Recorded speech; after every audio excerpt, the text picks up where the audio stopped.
Selamat pagi ibu-ibu sekalian yang dikasihi oleh Tuhan Yesus Kristus. Pada hari ini kita kembali melanjutkan eksposisi kitab Ulangan dengan subtemanya adalah mengingat masa lalu. Mengingat masa lalu, minggu yang lalu kita sudah berbicara mengenai introduksi, apa saja yang kita ketahui mengenai kitab Ulangan. Dan kemudian hari ini kita masuk ke dalam subtema yang baru, yaitu mengingat masa lalu. Saudara yang dikasihi oleh Tuhan Yesus Kristus, seringkali saudara dan saya cenderung untuk melupakan masa lalu. Karena banyak sekali perkara-perkara yang mungkin memahitkan hati kita di masa yang lampau, kegagalan-kegagalan kita di masa yang lampau yang membuat kita sulit untuk kemudian mengingat masa yang lalu. Tetapi di dalam kitab Ulangan mengajar kita untuk mengingat masa yang lalu. Di dalam aspek apakah kita harus mengingat masa yang lalu? Mari kita sama-sama merenungkan firman Tuhan ini di dalam subtema mengingat masa yang lalu. Mari kita berdoa sebelum kita akan merenungkan firman Tuhan ini. Bapa di dalam kerajaan sorga, kami datang kepada Tuhan menaikkan syukur untuk kasih karunia Allah yang terus memimpin kehidupan kami sepanjang waktu tanpa berhenti. Dan pada hari ini Tuhan, kami bersyukur karena kami memasuki lagi pembelajaran firman Tuhan mengenai mengingat masa lalu. Apakah yang kemudian kami harus ingat di dalam masa lalu kami? Biarlah Tuhan mengajar kami melalui kitab Ulangan sehingga kehidupan kami adalah kehidupan yang dipimpin oleh kebenaran firman Tuhan dan yang memimpin kami untuk semakin bersyukur kepada Allah kami yang tidak pernah lelah memimpin kehidupan kami di tengah-tengah ketidaksetiaan kami sebagai umat Tuhan. Terima kasih Bapa di sorga, kami serahkan waktu ke depan di dalam pemberitaan firman Tuhan, kiranya Engkau memimpin kami. Dalam nama Yesus Kristus Tuhan kami berdoa. Amin. Mari kita membaca bagian firman Tuhan ini, kitab Ulangan, yang sebenarnya kalau saudara baca itu mengcover sampai dengan pasal-pasal yang sesudah daripada pasal 1 ya. Tetapi saya mau membacakan bagi kita pasal 1 ayat yang ke-5 sampai dengan ayat yang ke-11 saja. Pasal 1 ayat yang ke-5 sampai dengan ayat yang ke-11 saja.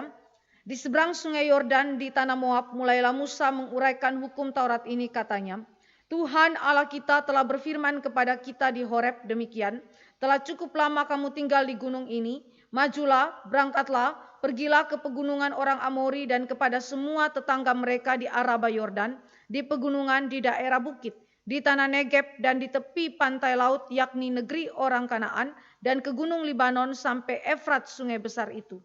Ketahuilah aku telah menyerahkan negeri itu kepadamu, masukilah, dudukilah negeri yang dijanjikan Tuhan dengan sumpah kepada nenek moyangmu, yakni Abraham, Ishak dan Yakub, untuk memberikannya kepada mereka dan kepada keturunannya. Pada waktu itu aku berkata kepadamu demikian, seorang diri aku tidak dapat memikul tanggung jawab atasmu. Tuhan Allahmu telah membuat kamu banyak, dan sesungguhnya sekarang kamu sudah seperti bintang-bintang di langit banyaknya. Tuhan Allah nenek moyangmu kiranya menambahi kamu 1000 kali lagi dari jumlahmu sekarang dan memberkati kamu seperti yang dijanjikannya kepadamu. Demikian pembacaan firman Tuhan. Sekali lagi firman Tuhan hari ini kita bahas sampai dengan pasal-pasal setelah daripada pasal 1 ini, kira-kira di dalam pasal yang ke-9 kita akan bahas sampai ke dalam pasal tersebut. Tetapi saudara dan saya tidak akan membaca seluruhnya, tetapi kita sudah membaca pasal 1 ayat yang ke-5 sampai dengan ayat yang ke-11 tadi. Nah, saudara, di dalam terang firman Tuhan ini maka kita akan belajar mengenai mengingat masa lalu. Satu poin saja yang saya mau ajak kita mengingat masa lalu, tetapi kita akan mengkajinya secara mendalam terkait dengan pasal 1 sampai dengan pasal 9 daripada kitab Ulangan. Saudara, yang kita ingat adalah providensia Allah. Yang kita ingat apa? Providensia Allah, atau di dalam bahasa Indonesianya adalah pemeliharaan Allah. Di dalam masa yang lalu Allah sudah pelihara kita. Aspek yang tidak boleh saudara lupakan di dalam kehidupan saudara adalah pemeliharaan Allah. Dalam keadaan apapun Allah hadir di dalam kehidupan kita. Nah, pertanyaannya adalah apa artinya providensia Allah? Saudara yang dikasih oleh Tuhan Yesus Kristus, di dalam teologia kekristenan kita, providensia Allah terdiri dari dua macam, yaitu providensia Allah secara umum dan providensia Allah secara khusus. Dan uniknya di dalam kehidupan daripada orang Israel, Allah mengerjakan kedua macam providensia Allah ini, yaitu yang bersifat umum dan yang bersifat khusus. Mari kita mulai masuk ke dalam providensia Allah yang bersifat umum. Apa artinya providensia Allah yang bersifat umum? Mari kita melihat di dalam slide kita. Providensia umum itu didefinisikan sebagai tindakan terus-menerus dari kuasa Allah yang menyebabkan terus berlanjutnya eksistensi seluruh ciptaan dan mengarahkan segala sesuatu kepada tujuan akhir yang telah ditetapkan Allah. Saya ulangi, apa artinya providensia yang bersifat umum? Tindakan terus-menerus dari kuasa Allah yang menyebabkan terus berlanjutnya eksistensi seluruh ciptaan dan mengarahkan segala sesuatu kepada tujuan akhir yang telah ditetapkan Allah. Dengan demikian, jika kita mengerti providensia umum, itu berarti tidak pernah ada waktu di mana Allah tidak hadir. Tidak pernah ada waktu di mana Allah tidak bekerja secara aktif di dalam kehidupan daripada seluruh ciptaannya. Dari ciptaan yang makro sampai dengan ciptaan yang mikro. Dari ciptaan yang terbesar sampai dengan ciptaan yang terkecil. Bahkan yang paling remeh yang tidak dapat diamati oleh mata. Misalnya, saudara dan saya menyelidiki amuba, bakteri, virus. Semuanya itu ada di dalam providensia Allah. Bereksistensinya seluruh ciptaan itu bergantung sepenuhnya kepada providensia Allah ini.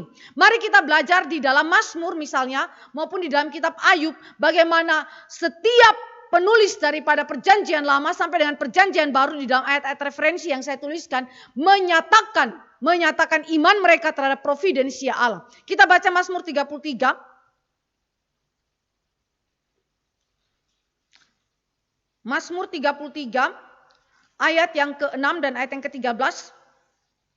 Oleh firman Tuhan langit telah dijadikan, oleh nafas dari mulutnya segala tentaranya. Itu berarti langit telah dijadikan berbicara mengenai wilayah yang tidak kelihatan. Dan kemudian mulut Allah, nafas dari mulut Allah itu menciptakan segala tentaranya, yaitu para malaikat yang menghuni langit atau yang menghuni wilayah yang tidak kelihatan itu. Lalu kemudian di dalam ayat yang ke-13, Tuhan memandang dari sorga, ia melihat semua anak manusia, dari tempat kediamannya ia menilik semua penduduk bumi. Tadi bicara langit, sekarang bicara mengenai bumi. Semuanya ada di dalam kontrol kendali Allah. Lalu saudara dan saya melihat di dalam Mazmur 104 ayat 27 sampai ayat yang ke-30. Mazmur 104 ayat yang ke-27 sampai dengan ayat yang ke-30. Semuanya menantikan engkau supaya diberikan makanan pada waktunya. Apabila engkau memberikannya, mereka memungutnya. Apabila engkau membuka tanganmu, mereka kenyang oleh kebaikan. Apabila engkau menyembunyikan wajahmu, mereka terkejut. Apabila engkau mengambil roh mereka, mereka mati binasa dan kembali menjadi debu. Apabila engkau mengirim rohmu, mereka tercipta dan engkau membaharui muka bumi. Saudara memperhatikan keberlangsungan daripada seluruh kehidupan yang ada di dalam dunia ini, terutama juga manusia, binatang yang membutuhkan makanan dan minuman, semuanya datang dari Allah. Mereka menanti-nantikan Allah membuka tangannya dan memberikan makanan dan minuman kepada mereka. Dan jika Allah itu menarik rohnya, maka seluruh ciptaan ini akan mengalami kematian. Dengan demikian Alkitab menegaskan mengenai eksistensi segala sesuatu tetap berada, tetap terus berlanjut jika Allah memprovidensiakannya atau Allah memeliharakannya. Saudara, mari kita lihat ketika engkau dan saya mempelajari providensia Allah, itu berarti saudara mengakui beberapa hal, ya. Yang pertama, saudara mengakui bahwa Allah yang adalah pencipta segala sesuatu, Dia juga yang menopang, Dia juga yang memberi makan, Dia juga yang memelihara, Dia juga yang mengarahkan, mengatur dan memerintah seluruh keberadaan ciptaannya. Ini adalah pengakuan iman yang bukan saja secara kognitif, tetapi ini sungguh-sungguh terjadi di dalam kehidupan kita, di dalam seluruh perjalanan sejarah penciptaan, ya, sampai dengan hari ini dan sampai selama-lamanya, sampai Yesus datang kedua kali. Jadi itu berarti waktu saudara bicara mengenai providensia Allah, apa yang saudara akui? Bukan saja bahwa Allah sebagai pencipta, tetapi Allah adalah penopang, pemberi makan, pemelihara, pengarah, pengatur dan pemerintah atas seluruh keberadaan, seluruh ciptaan ini. Dengan demikian saudara dan saya melihat bahwa segala sesuatu yang detail yang paling kecil sekalipun, jangan pikir itu berada di luar kedaulatan Tuhan. Semua ada dalam kedaulatan Tuhan. Contoh, ketika Yudas Iskariot berniat untuk kemudian menyerahkan Yesus ke dalam tangan para pemimpin Yahudi, apa yang dilakukan oleh Yesus? Yesus bilang, pergi dan lakukanlah apa yang kau inginkan. Bahkan sebelum Yudas Iskariot melakukan itu, Yesus sudah menubuatkan, celakalah dia yang menyerahkan anak manusia. Lebih baik dia tidak dilahirkan di dalam muka bumi ini. Bahkan sebelum Yudas Iskariot lahir ke dalam dunia ini, di dalam nubuatan para nabi perjanjian lama juga sudah dinubuatkan tentang apa yang dikerjakan oleh Yudas Iskariot secara spesifik. Dengan demikian saudara, Alkitab menyatakan kepada kita bahwa segala sesuatu eksistensi itu keberlangsungannya bergantung kepada providensia Allah, dan sekaligus segala sesuatu secara detail, apapun itu, sekecil apapun itu di dalam pikiran saudara yang berjalan 1 detik saja, semuanya ada di dalam kendali Tuhan. Di dalam kendali Tuhan. Saudara yang dikasih oleh Tuhan Yesus Kristus, ini adalah sebuah doktrin yang besar sekali, doktrin yang menguasai hidup daripada seluruh umat Allah. Khususnya orang-orang yang telah mendapatkan wahyu Allah dan diinspirasikan oleh Roh Kudus seperti di dalam perjanjian lama yang kita baca. Lalu saudara dan saya membaca juga ketika providensia Allah itu kita pelajari di dalam kehidupan kita, maka itu berarti kita mengakui bahwa Allah memiliki kendali mutlak atas seluruh ciptaannya berdasarkan dekrit kekal Allah yang tidak berubah dan sempurna. Saudara ingat di dalam kalimat perjanjian baru, Allah adalah Allah yang tidak pernah berubah. Dia tidak diubahkan oleh bayangan apapun. Dengan demikian Allah tidak tersentuh oleh perubahan apapun. Saudara jangan pikir bahwa ketika di dalam Alkitab dikatakan bahwa Allah menyesal. Allah berduka. Bahkan Yesus Kristus itu menangis. Yesus Kristus juga pernah bersuka cita, bukan?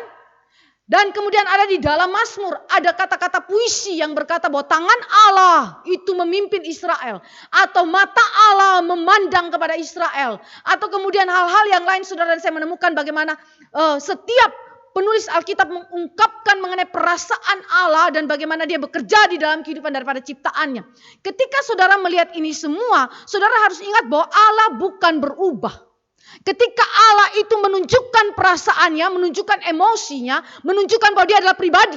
Dia adalah Allah yang berpribadi. Dan ketika dia menyesal, itu bukan berarti dia berubah. Tetapi itu menunjukkan emosi, perasaan dia yang berada di dalam dekrit kekal Allah.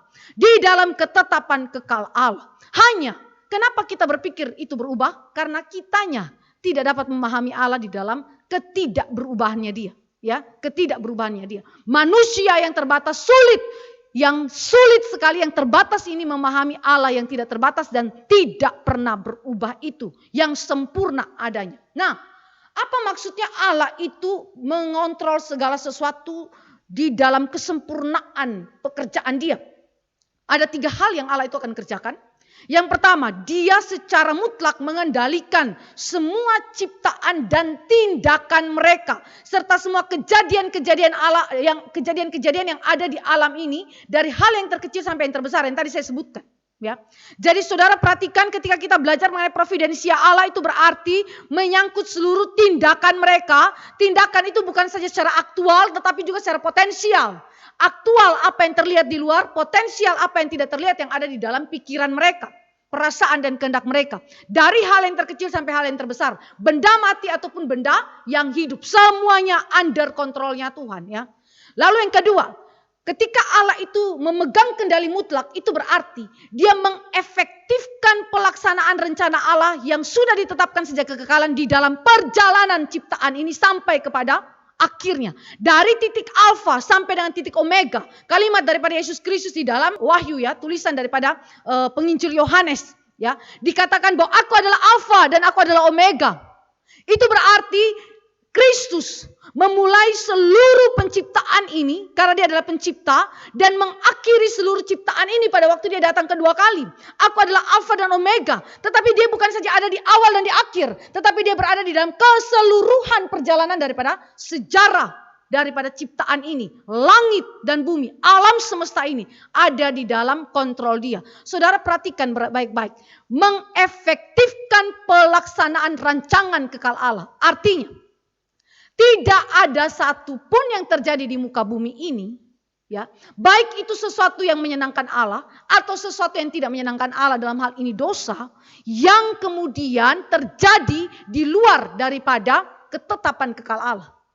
Jadi itu berarti dengan kata lain, kendali mutlak yang mengefektifkan pelaksanaan rancangan kekal Allah dalam hal ini. Allah menetapkan dosa terjadi. Allah menetapkan manusia itu akan diselamatkan oleh Yesus Kristus. Allah menetapkan bahwa manusia itu nanti akan dimuliakan ketika Yesus Kristus datang kedua kali. Yang mereka yang telah diselamatkan oleh Yesus Kristus. Maka semuanya itu akan berjalan jika Allah itu menopang. Jika Allah itu memegang kendali atas segala sesuatu. Saudara perhatikan, ada rencana kita sebagai manusia yang tidak bisa kita lakukan. Itu berarti kita berada di luar kendali kita. Apa yang kita rancangkan, apa yang kita rencanakan, kita tidak dapat mengendalikannya. Ya, kita juga tidak dapat memenuhi semua apa yang kita rencanakan, bukan? Tetapi waktu Allah bilang, Allah mengefektifkan segala perencanaan yang telah ditetapkan sejak kekekalan, itu berarti pasti terjadi. Pasti terjadi. Nanti kita lihat bagaimana secara detailnya berikutnya. Dan tujuan akhir daripada seluruh kendali mutlak Allah atas ciptaan ini, baik langit, bumi dan segala isinya adalah untuk kemuliaan Allah. Adalah untuk kemuliaan Allah ya. Jadi tujuan utama Allah mengendalikan segala sesuatu itu berarti untuk kemuliaan Allah. Dan di mana kemuliaan Allah itu ada, berarti kebaikan bagi ciptaannya pun ada. Saya ulangi. Di mana kemuliaan Allah itu berada, maka kebaikan bagi ciptaannya itu pasti ada. Sebaliknya, jika kemuliaan Allah tidak ada di sana, maka tidak ada kebaikan yang dialami oleh seluruh ciptaannya. Jadi kemuliaan Allah itu bukan sesuatu yang egosentris. Bukan sesuatu yang seperti pikiran berdosa kita. Allah itu begitu egois ya, sehingga mengorbankan ciptaannya dan membuat ciptaannya menderita. Tidak. Tetapi di mana ada kemuliaan Allah, maka kebaikan, kemurahan Allah akan turun atas ciptaannya. Sehingga ciptaan menikmati kebaikan demi kebaikan Allah. Ini adalah prinsip-prinsip yang penting sekali di dalam pembelajaran kita mengenai providensia Allah yang bersifat umum. Nah sekarang, waktu saudara menghubungkan providensia Allah ini ke dalam kehidupan daripada Israel. Di dalam pasal 1 sampai dengan pasal 9 yang dibicarakan oleh Musa.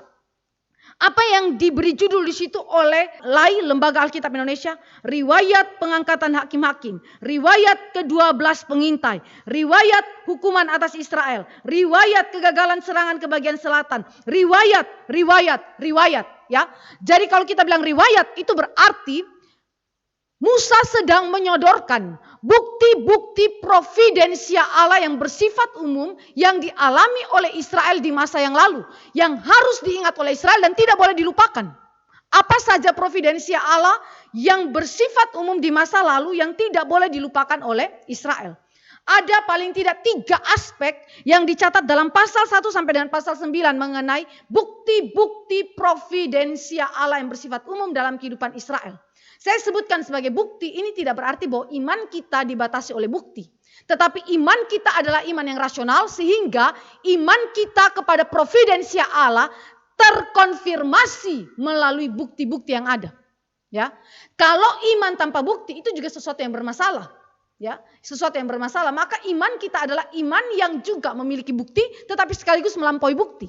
Nah sekarang ini adalah bukti-bukti providensia umum yang tidak boleh dilupakan oleh Israel. Pertama, di dalam pasal 8 ayat 1 sampai ayat yang ke-18 kitab Ulangan, saya loncat langsung ke dalam pasal 8.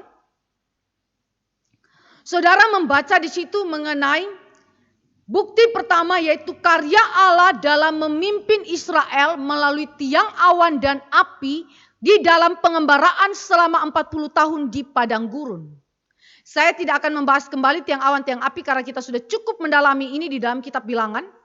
Maka saudara dan saya ingat kembali kitab Ulangan adalah pengulangan.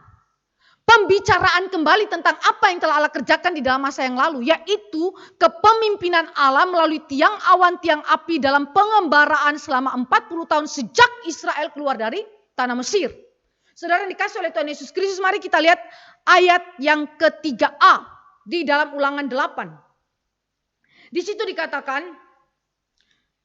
demikian. Jadi ia merendahkan hatimu, membiarkan engkau lapar, dan memberi engkau makan mana yang tidak kau kenal dan yang juga tidak dikenal oleh nenek moyangmu, untuk membuat engkau mengerti bahwa manusia hidup bukan dari roti saja, tetapi manusia hidup dari segala yang diucapkan Tuhan. Saudara perhatikan di situ, Israel telah jatuh di dalam dosa, di dalam Bilangan itu begitu jelas. Dan kemudian Allah menghukum mereka dengan membawa mereka mengitari padang gurun selama 40 tahun. Mereka tinggal di padang gurun. Saudara perhatikan ungkapan di dalam pasal 8 ayat 3a. Allah membiarkan engkau lapar. Allah membiarkan Israel lapar.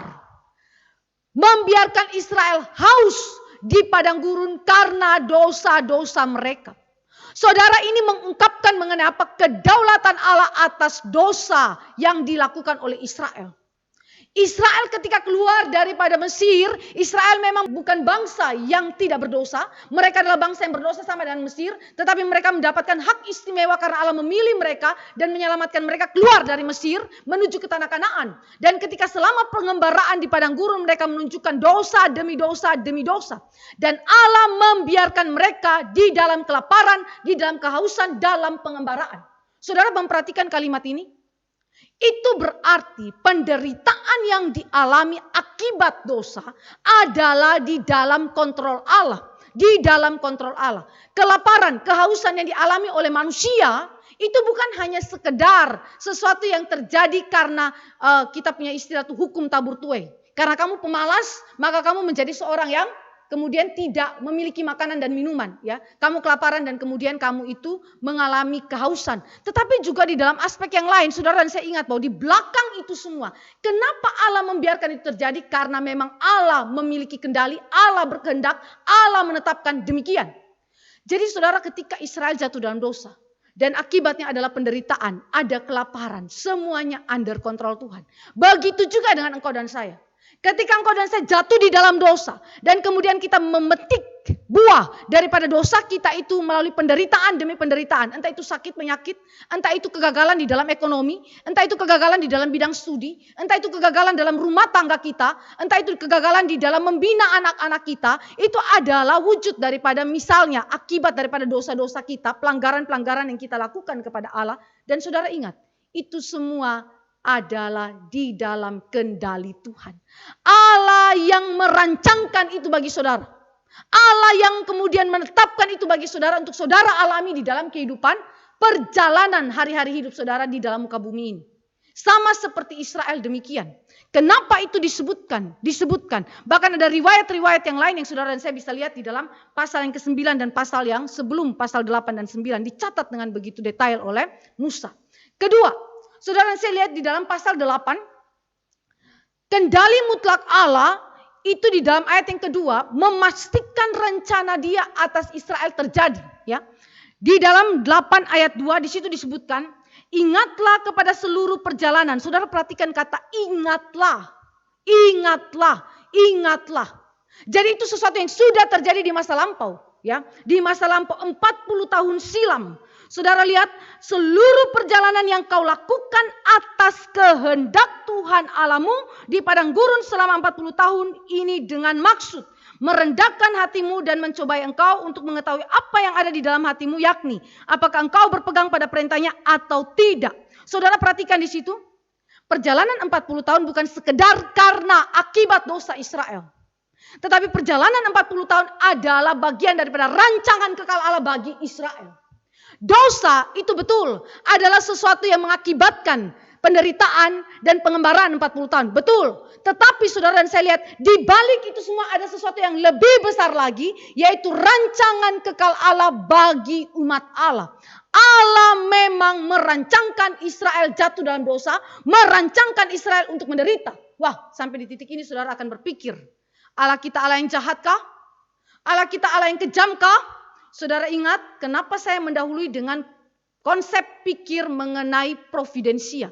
Ini memiliki implikasi yang begitu dalam di dalam iman saudara ketika saudara mempercayai Allah yang memprovidensia kehidupan kita. Dan itu berarti mempercayai kedaulatan Dia. Karena saudara lihat ya, kejadian Adam dan Hawa dicipta, itu ketetapan Allah. Dan Adam dan Hawa jatuh dalam dosa, juga ketetapan Allah. Berarti dalam rancangan kekal Allah, memang Allah menetapkan manusia jatuh dalam dosa. Saudara yang dikasih oleh Tuhan Yesus Kristus, sekali lagi ini pasti mengganggu hati nurani saudara. Tetapi nanti saya akan bahas bagaimana kaitan providensia Allah dan kebebasan manusia. Saudara yang dikasih oleh Tuhan Yesus Kristus, jadi kendali mutlak Allah di dalam providensia memastikan bahwa Israel akan memasuki pengembaraan 40 tahun. Sama dengan dia memastikan Yudas Iskariot pasti menyerahkan Yesus Kristus. Sama dengan dia memastikan bahwa Simon Petrus pasti menyangkali dia 3 kali sebelum ayam itu berkokok. Ya, jadi saudara yang dikasih oleh Tuhan Yesus Kristus, ini adalah pekerjaan-pekerjaan Allah di dalam providensia Allah. Penciptaan tanpa providensia Allah tidak bisa. Maka penciptaan harus ada providensia Allah yang mengikutinya. Karena memastikan segala apa yang menjadi rancangan kekal Allah terjadi. Ketiga, saudara lihat di dalam Ulangan 8 ayat 3, ayat 5 dan ayat yang ke-16. Apa yang dikatakan di situ? kendali mutlak Allah itu mencapai apa yang menjadi tujuan Allah, yaitu kemuliaan Allah. Dan kemuliaan Allah itu apa secara spesifiknya yang dialami oleh Israel? Yang pertama di dalam ayat yang ketiga. Ia merendahkan hatimu, merendahkan hatimu. Saudara yang dikasih oleh Tuhan Yesus Kristus, manusia itu sombong. Israel sebagai umat pilihan Allah itu sombong. Sehingga untuk mengakui Allah sebagai satu-satunya Tuhan yang memimpin kehidupan mereka, mereka sulit akui itu sehingga dia harus memakai proses 40 tahun untuk merendahkan hati daripada Israel. Maka kemuliaan Allah, saudara dapat spesifikkan di dalam aspek apa? Merendahkan umat Israel. Hatinya direndahkan di hadapan Allah. Kesombongan manusia karena dosa-dosanya, yang merasa dirinya mampu tackle segala sesuatu, mampu pegang hari depan dia, mampu pegang seluruh kehidupan dia. Saudara, digagalkan oleh semua pekerjaan-pekerjaan Allah, di mana apa? Israel dibawa dalam pengembaraan dengan begitu banyaknya penderitaan, dengan beragam-ragam penderitaan yang Tuhan izinkan untuk apa? Merendahkan hati kita. Saudara yang dikasih oleh Tuhan Yesus Kristus, kemuliaan Allah itu dinyatakan di dalam kehidupan orang yang rendah hati, bukan? Alkitab berkata, aku membenci orang yang tinggi hati, tetapi aku mengasihi mereka yang rendah hati. Saudara yang dikasih oleh Tuhan Yesus Kristus, bahkan Allah berkata, aku akan mengangkat, meninggikan mereka yang rendah hati. Dengan demikian, saudara, kerendahan hati adalah karakter yang merupakan buah pekerjaan Roh Kudus di dalam hidup umat pilihan Allah, yang dibentuk Allah selama 40 tahun di dalam jiwa daripada bangsa Israel. Dan itu adalah kemuliaan Tuhan. Kemuliaan Tuhan.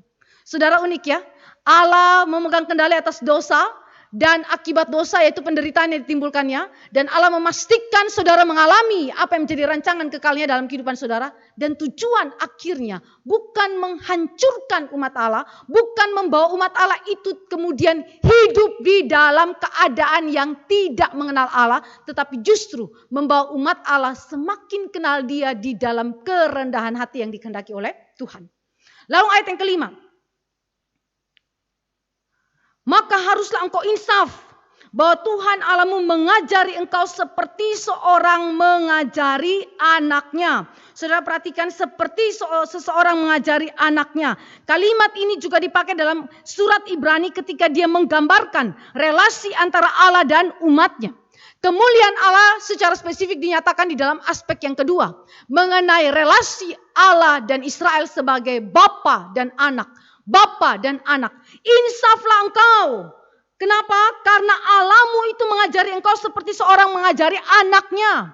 Kalau saudara adalah orang tua, tentu saudara punya pengalaman bagaimana mengajari anak-anak, bukan? Kecuali saudara di dalam rumah tangga belum memiliki anak.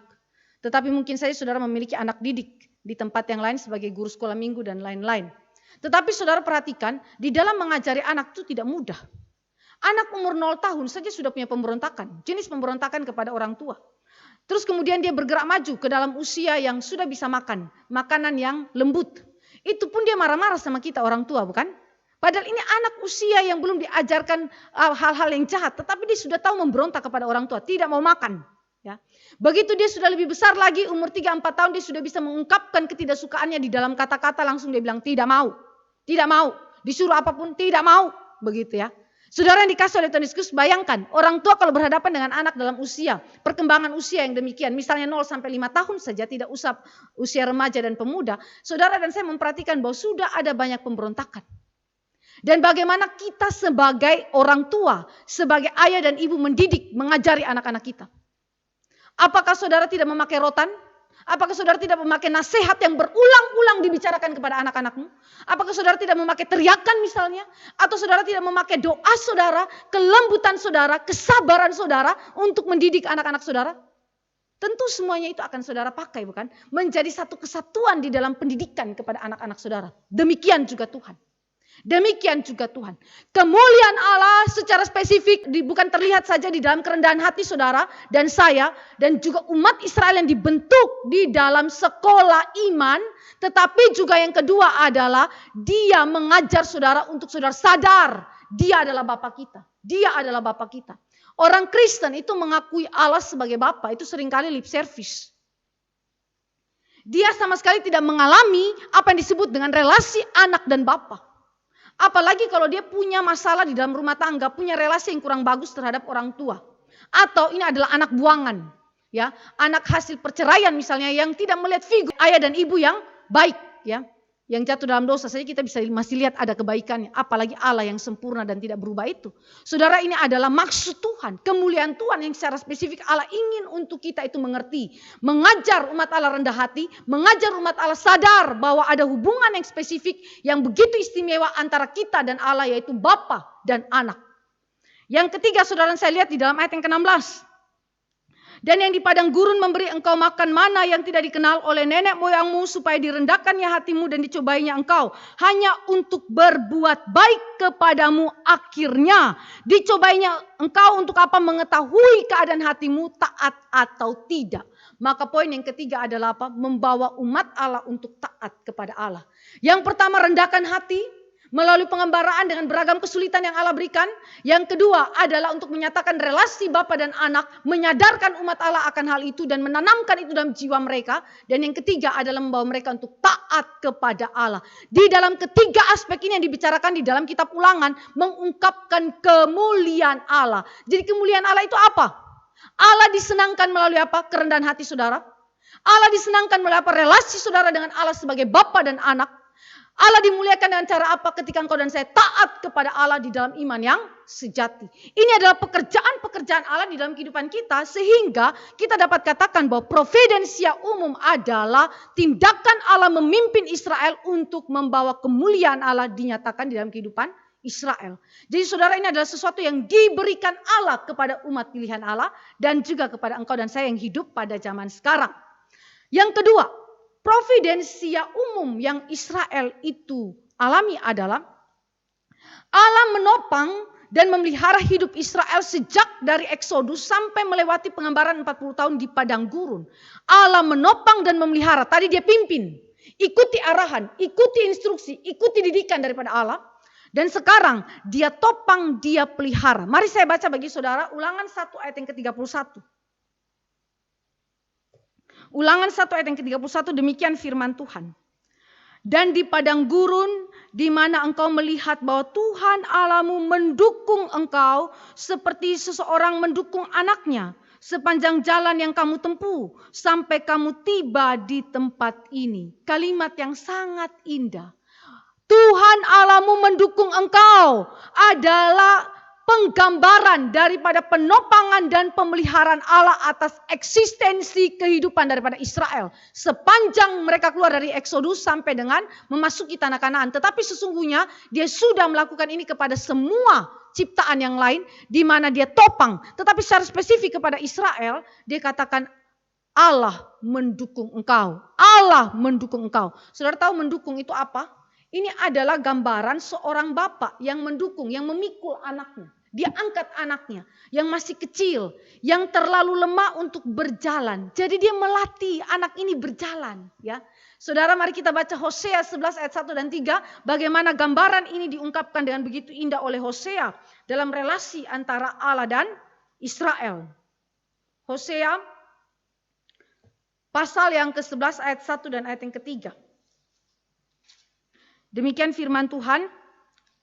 Ketika Israel masih muda. Ini mengacu kepada kanak-kanak ya. Ketika dia itu belum bisa berjalan sama sekali, masih sangat kecil. Ku kasihi dia dan dari Mesir ku panggil anakku itu. Ayat yang ketiga, padahal akulah yang mengajar Efraim berjalan dan mengangkat mereka di tanganku, tetapi mereka tidak mau insaf bahwa aku menyembuhkan mereka. Saudara perhatikan, mengajar Efraim berjalan, mengangkat mereka di tanganku. Itu adalah gambaran yang sama dengan Ulangan 1 ayat 31. Jadi ketika Israel itu masih digambarkan seperti bayi yang belum dapat berkata-kata, belum dapat berbicara banyak, belum dapat kemudian dia itu berjalan, Allah itu mengajar. Allah itu mengajar, saudara. Ini adalah sesuatu yang sangat indah sekali yang Allah itu berikan. Kemudian mari kita lihat di dalam Ulangan 32 ayat yang 11 sampai dengan ayat yang ke-12. Bagaimana Allah membimbing atau menuntun Israel, mendukung mereka. Ulangan 32 ayat 11 sampai ayat yang ke-12. Laksana Raja Wali menggoyang bangkitkan isi sarangnya, melayang-layang di atas anak-anaknya, mengembangkan sayapnya, menampung seekor dan mendukungnya di atas kepaknya. Demikianlah Tuhan sendiri menuntun dia dan tidak ada Allah asing menyertai dia. Ini adalah gambaran apa? Allah mendukung Israel seperti Raja Wali.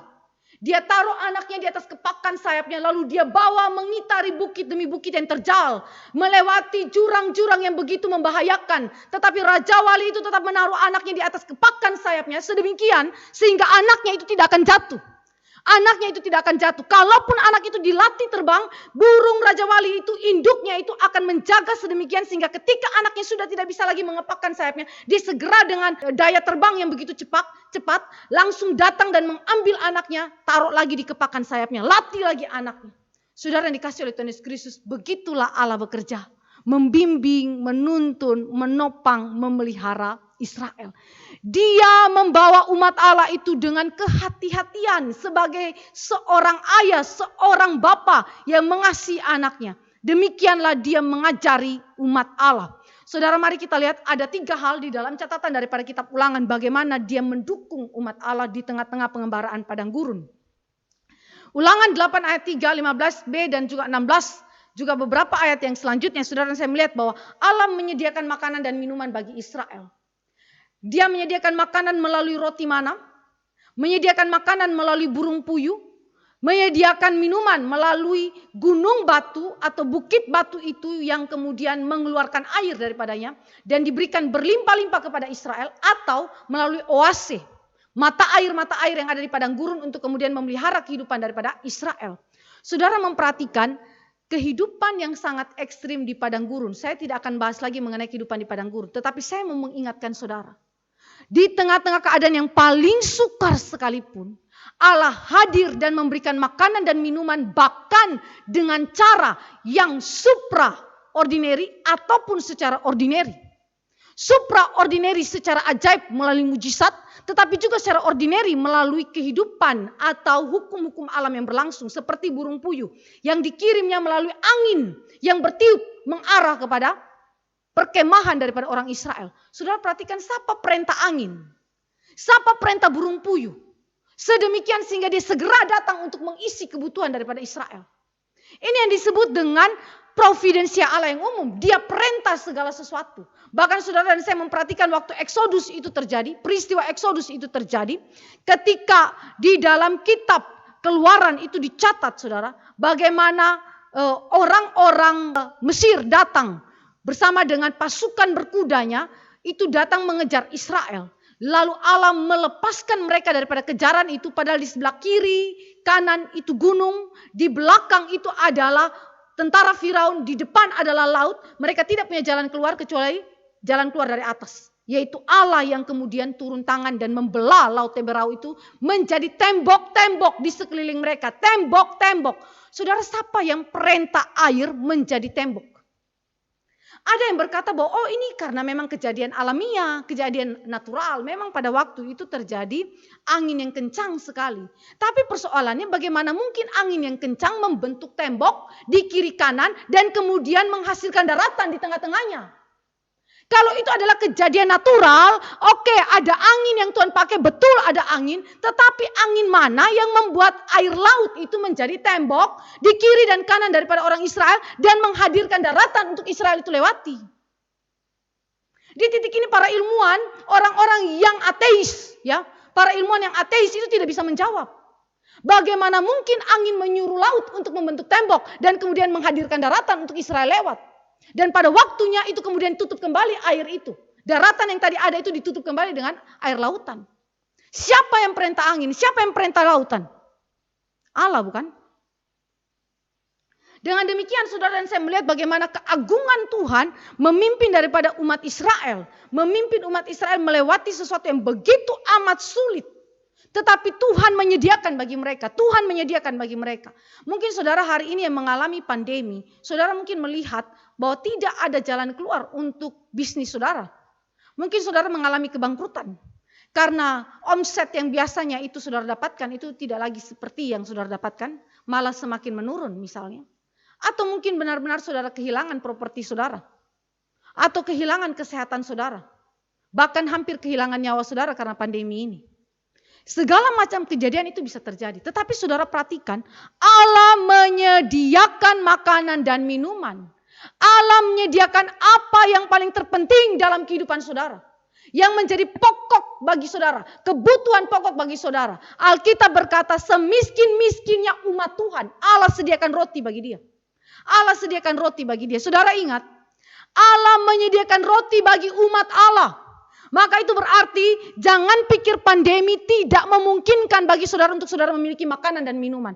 Allah menyediakan, Allah membuktikan itu dalam kehidupan daripada Israel. Di tengah-tengah kelaparan, di tengah-tengah kehausan yang mereka alami, Allah berikan.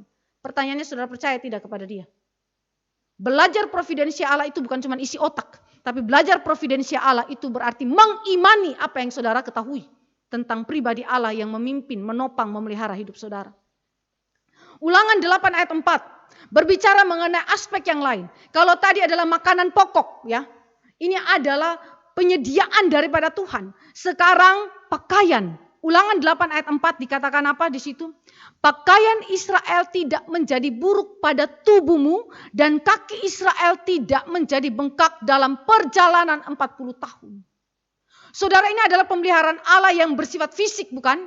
Pakaian pun Allah peliharakan. Saudara mungkin sedih karena saudara tidak punya income yang cukup untuk membeli makanan, minuman, atau pakaian, atau apa saja yang menjadi keinginan saudara. Yang sebelumnya itu saudara punyai dengan kelimpahan sebelum pandemi terjadi. Tetapi saudara perhatikan, mari Allah bicara sesuatu hal yang penting. Pakaian Israel tidak menjadi buruk pada tubuhmu. Pada tubuhmu. Saudara ingat, saya garis bawahi kalimat ini. Tidak menjadi buruk pada apa? Pada tubuhmu. Itu berarti pakaian yang ada sekarang, sebelum dan sesudah pandemi, tidak menjadi buruk pada tubuhmu. Artinya Allah tetap peliharakan saudara. Walaupun saudara tidak bisa beli barang baru, sebagaimana yang saudara inginkan. Sebagaimana yang saudara pernah lakukan sebelum pandemi terjadi. Tetapi dia peliharakan kita. Pakaian pun tetap ada. Pakaian tidak akan menjadi robek. Ya, pakaian tidak akan menjadi hancur, ya, lusuh dan hal-hal yang lain, tetapi itu pakaian tetap dipelihara oleh Tuhan. Saudara perhatikan, 40 tahun pakai pakaian yang sama. Saudara pakai baju 1-2 tahun sudah bisa ganti, bukan? Israel pakai pakaian 40 tahun dan tidak robek satupun. Tidak lusuh, tidak rusak, tidak menjadi buruk. Ya, itu berarti pemeliharaan Allah yang begitu agung di dalam kehidupan Israel. Kaki pun tidak bengkak, tidak bengkak. Israel punya kaki tidak bengkak. Ya, ingat ya, ini perkara yang kelihatannya sederhana. Tetapi saudara perhatikan, yang paling sederhana, yang terkecil sekalipun Allah pelihara. Kalau yang terkecil Tuhan pelihara, apalagi yang terbesar. Ya, ini adalah prinsip di dalam pembelajaran providensia. Yang ketiga, di dalam Ulangan 8 ayat 15a. Dikatakan bahwa Allah itu pelihara Israel daripada keganasan padang gurun. Ayat 15a. Dari Ulangan pasal yang ke-8.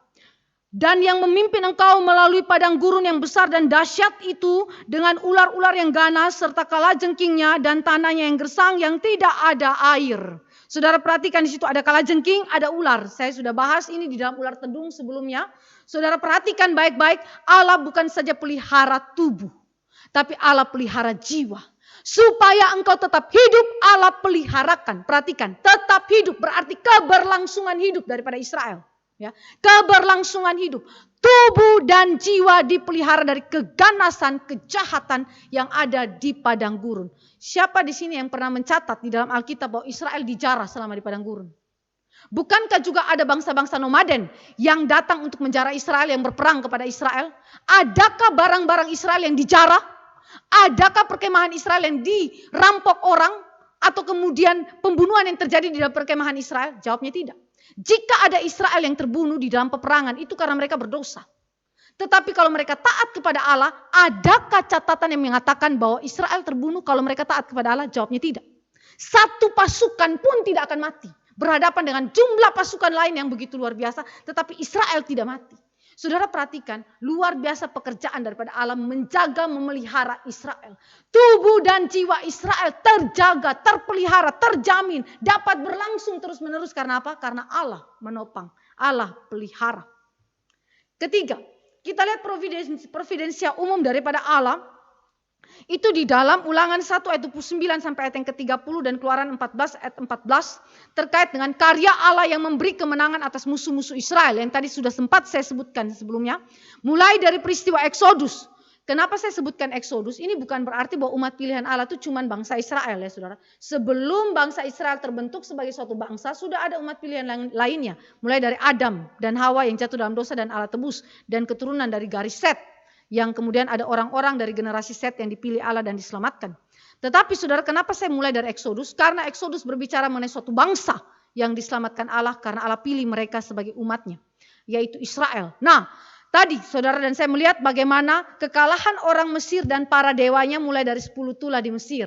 Ya, tentu kita semua sudah tahu apa itu 10 tula. Begitu luar biasanya pekerjaan Allah membela Israel yang adalah orang berdosa. Tetapi sekalipun demikian karena rancangan dia adalah menjadikan Israel sebagai umatnya, maka dia bela Israel. Bukan karena Israel itu terlalu suci, kudus dan baik, tetapi dia adalah umat Allah. Maka 10 tula di Mesir membuktikan Allah memelihara Israel. Bahkan ketika terjadi pembunuhan anak sulung dari Mesir, Israel punya anak sulung itu diluputkan. Tenggelamnya pasukan Mesir beserta segala kuda dan kereta perangnya. Nah, ini saudara perhatikan di dalam Keluaran 14 ayat 24 sampai 31. Allah berperang bagi kita. Allah berperang bagi kita. Ulangan 1 ayat 30 saya bacakan bagi kita. Tuhan Allahmu yang berjalan di depanmu. Dialah yang akan berperang untukmu sama seperti yang dilakukannya bagimu di Mesir di depan matamu. Dia yang berjalan di depanmu, dia yang berperang untuk kamu seperti yang dia lakukan kepada orang Mesir. Saudara, kalimat ini adalah kalimat yang penting. Bukan Israel yang berjalan di depan kehidupan daripada Israel, yang memimpin kehidupan Israel, tetapi Allah memimpin, dia berjalan di depan, dia berperang bagi Israel. Kita lihat Keluaran pasal 14 ayat 14, pengakuan yang sama datang daripada mulut musuh-musuh Israel, yaitu orang-orang Mesir dan juga para pasukan Firaun yang mengatakan bahwa memang Allah berperang bagi mereka. Kalimat Musa di dalam Keluaran 14 ayat 14, Tuhan akan berperang untuk kamu dan kamu akan diam saja. Perhatikan, Tuhan akan berperang untuk kamu dan kamu akan diam saja. Kata diam saja ini bukan berarti orang Israel itu pasif, ya, sama sekali tidak melakukan pekerjaan. Di dalam Perjanjian Baru, iman adalah pekerjaan. Ya, jadi saudara tidak perlu mendefinisikan kata pekerjaan itu hanya kepada urusan ketaatan-ketaatan aktual yang bisa dilihat. Berdoakah, membaca Alkitabkah, atau kemudian pergi beribadah, itu betul, itu bagian daripada ketaatan. Tetapi pekerjaan itu bukan soal ketaatan aktual saja, tetapi pekerjaan yang didefinisikan di dalam Perjanjian Baru dan Perjanjian Lama adalah iman. Iman adalah pekerjaan, sehingga ketika Musa berkata Tuhan akan berperang untuk kamu dan kamu akan diam saja, kata diam saja bukan pasif tetapi aktif, karena aktif berbicara mengenai apa? Saya beriman kepada Allah, saya bekerja dengan cara apa? Beriman kepada Allah yang berperang bagi kita. Saudara lihat lagi di dalam ayat selanjutnya, bagaimana pengakuan daripada orang-orang Mesir yang mengatakan bahwa Allah berperang bagi Israel. Ayat yang ke-24. Ya. Di situ dikatakan, dan pada waktu jaga pagi, Tuhan yang di dalam tiang api dan awan itu memandang kepada tentara orang Mesir.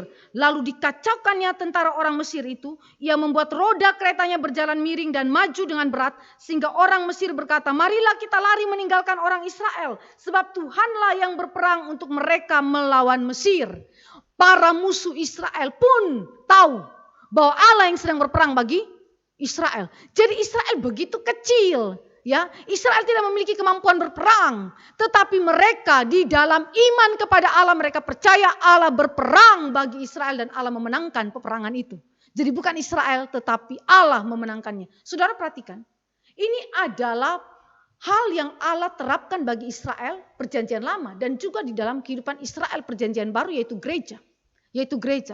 Allah berjalan di depanmu. Bukan kamu pimpin hidupmu sendiri, bukan kamu topang, bukan kamu pelihara hidupmu sendiri. Tetapi Allah berjalan di depan kehidupan gereja Tuhan Perjanjian Baru sampai dengan kedatangan Kristus yang kedua.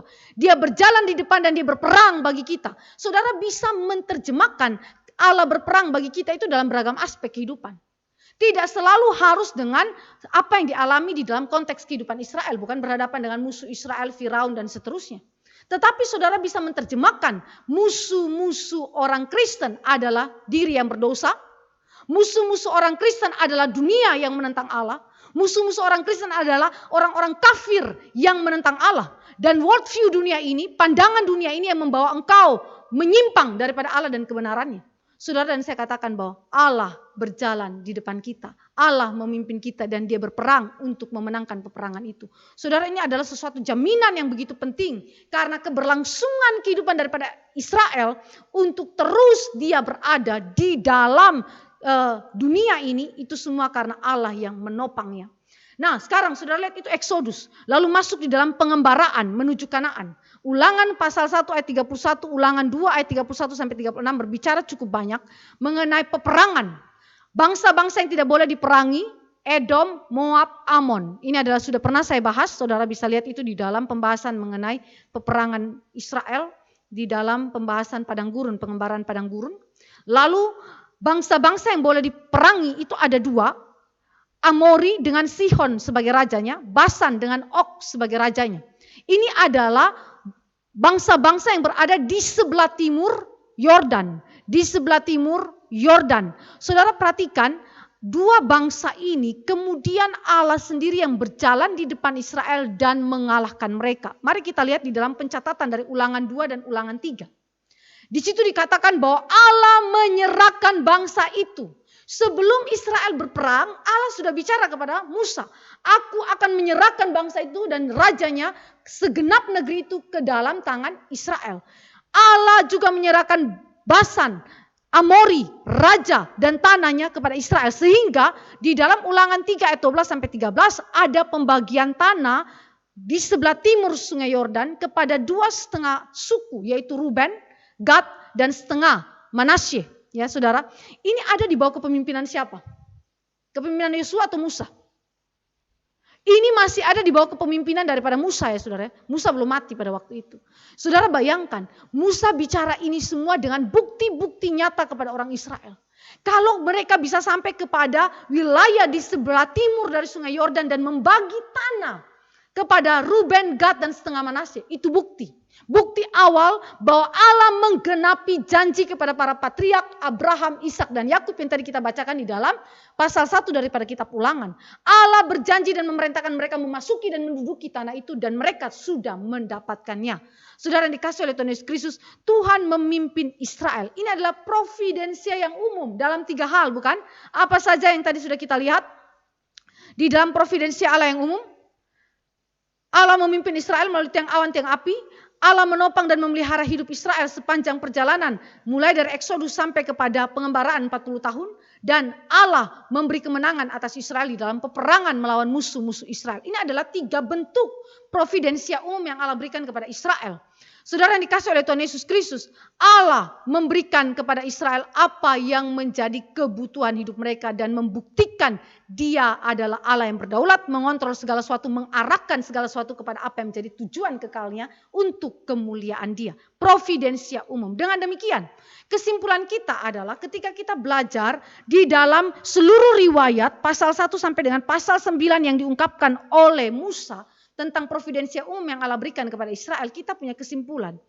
Allah adalah Allah yang transenden. Allah pencipta alam semesta jauh di sana. Yang sebenarnya tidak dapat dijangkau oleh ciptaannya. Tetapi dia juga pada saat yang sama adalah Allah yang imanen. Yang hadir secara aktif di dalam kehidupan ciptaannya. Dan secara langsung memimpin secara khusus umat Allah dalam beragam kondisi dan pergumulan hidup. Maka providensia berbicara mengenai apa? Imanensi Allah. Tetapi sekaligus juga transendensi Allah ada di dalamnya. Saudara, ini adalah sesuatu yang sangat indah karena Israel merasakan kehadiran, keaktifan Allah, kepemimpinan Allah secara langsung di dalam kehidupan mereka dalam beragam kondisi dan pergumulan hidup. Saya tidak tahu bagaimana saudara itu membuat penterjemahan ya, konsep providensia Allah dan seluruh pengalaman hidup Israel masa yang lalu di dalam kehidupan saudara pada hari ini. Tetapi yang jelas ketika saudara menerjemahkannya, saudara harus ingat, penterjemahan pertama adalah Dia Allah pencipta mau hadir dalam hidup saya, memimpin dan secara aktif langsung bekerja di dalam beragam kehidupan kita dan beragam pergumulan kita. Itu harus kita patrikan, kita tanamkan dalam kesadaran jiwa kita. Sehingga membuat engkau dan saya tidak bersungut-sungut, membuat engkau dan saya terus bersyukur kepada Allah kita, dan tidak membuat kita juga jatuh di dalam dosa kekhawatiran. Yang merupakan dasar daripada kekhawatiran itu tidak percaya kepada Allah kita. Ya. Kedua, providensia umum membawa engkau dan saya mengimani bahwa Allah senantiasa menyatakan kekuasaan dan kedaulatannya yang ajaib dalam pemeliharaan kehidupan umatnya. Bukan saja di dalam perkara yang besar tetapi juga sampai kepada perkara-perkara yang kecil. Saudara yang dikasih oleh Tuhan Yesus Kristus, saya kasih contoh anak saya Stefani. Waktu pandemi mulai dan dia sudah tidak lagi pergi ke sekolah minggu. Dia punya doa pertama adalah apa? Tuhan, sederhana sekali. Stefani yang kecil itu berdoa, Tuhan, Stefani mau ke sekolah minggu. Stefani mau ketemu teman-teman di sekolah minggu. Tetapi karena corona, Stefani tidak bisa ke sekolah minggu. Tuhan tolong, selesai. Itu adalah perkara yang kecil, bukan? Hanya urusan berjumpa dengan teman-teman sekolah minggu. Tapi gara-gara corona, dia tidak bisa berjumpa. Dan itu didoakan. Setiap kali kami juga berdoa di dalam doa-doa keluarga. Ini adalah doa dia secara personal, waktu dia sebelum tidur dia berdoa. Tapi juga ada di dalam doa secara komunal, kami satu keluarga berdoa. Dia pun menyampaikan hal yang sama. Apa pokok doa Stefani? Ingin ketemu teman-teman. Mau sekolah minggu sama-sama. Saudara, perkara yang kecil, tetapi anak yang kecil ini belajar untuk mendoakan di hadapan Tuhan. Kadang-kadang kita sebagai orang dewasa terlalu sombong untuk berdoa kepada Tuhan bagi perkara kecil. Kenapa? Karena kita rasa kita sudah cukup dewasa. Kita rasa kita bisa mengerjakan banyak hal dan kita bisa antisipasi segala sesuatu dengan kekuatan kita. Tetapi faktanya ketika pandemi datang saudara dan saya baru terkejut. Dunia ini terkejut. Kenapa? Karena semua ekonomi yang begitu baik mengalami resesi. Ya. Orang-orang yang memiliki pengandalan kepada kekuatan politik, kekuatan ekonomi digoncang oleh Tuhan. Terkejut bukan? Keterkejutan manusia menggambarkan bahwa manusia tidak bisa handle segala sesuatu. Kesombongan manusia begitu luar biasa sehingga dia mengakui kekuasaan dan kedaulatan Allah di dalam kehidupan dia. Karena itu saudara, providensi Allah memanggil saudara untuk rendah hati di hadapan Tuhan. Belajar mengandalkan Tuhan bahkan di dalam perkara-perkara yang kecil. Allah menyatakan yang ketiga, kesimpulan. Dia menyatakan kendali, pengaturan dan pemerintahannya atas segala ciptaannya dan memastikan segala sesuatu berjalan sesuai dengan rancangan kekalnya. Sebagaimana yang tadi saya contohkan kepada saudara, begitu banyak hal yang Allah kerjakan, Allah perintah untuk kemudian memberikan kepada kita apa yang menjadi kehendak dia untuk digenapkan. Contoh, saudara di dalam urusan, sekali lagi makanan dan minuman. Elia, waktu dia mengalami juga akibat dosa daripada orang Israel yang memberontak kepada Allah karena Ahab dan Isabel yang menyembah dewa Baal. Lalu Allah memberikan kekeringan dan kelaparan besar terjadi di wilayah Samaria. Nabi yang setia dan taat kepada Allah tidak luput daripada penderitaan itu. Elia mengalami juga penderitaan yang sama seperti orang Israel. Dia mengalami kelaparan dan juga mengalami kehausan. Tuhan pimpin dia ke sungai Kerit. Tuhan siapkan apa? Air minum di sana. Pada waktu dia ingin makan, burung gagak diutus oleh Tuhan kasih makanan. Untuk Elia. Siapa perintah burung gagak bawa makanan kasih Elia? Allah yang perintah. Allah yang perintah saudara. Begitu sungai Kerit itu kering. Allah perintahkan janda yang miskin. Yang ada di Sarfat. Untuk memberi makan Elia. Hanya dengan tepung segenggam. Dan minyak yang tinggal sedikit di buli-buli itu. Saudara, Allah perintah. Begitu janda di Sarfat dengar firman Tuhan daripada Elia. Kasih makan Elia dan Tuhan akan lipat kali gandakan tepung maupun minyak itu sehingga tidak habis-habisnya sampai dengan kelaparan itu atau masa kekeringan itu selesai. Dan janda itu mengikutinya, janda itu beriman dan dia taat. Lalu Allah memberikan kecukupan bagi mereka. Orang yang miskin sekalipun, urusan tepung, urusan minyak yang ada di buli-buli, Allah lipat kali gandakan bagi kita.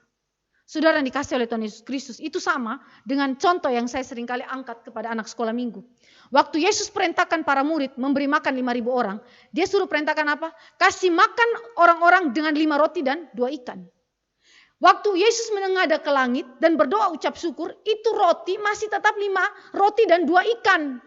Belum berubah. Tetapi pada waktu para murid membagikan roti, membagikan ikan, 5 roti 2 ikan. Sambil dibagi, sambil dilipat kali gandakan oleh Tuhan. Sambil dibagi Tuhan lipat kali gandakan.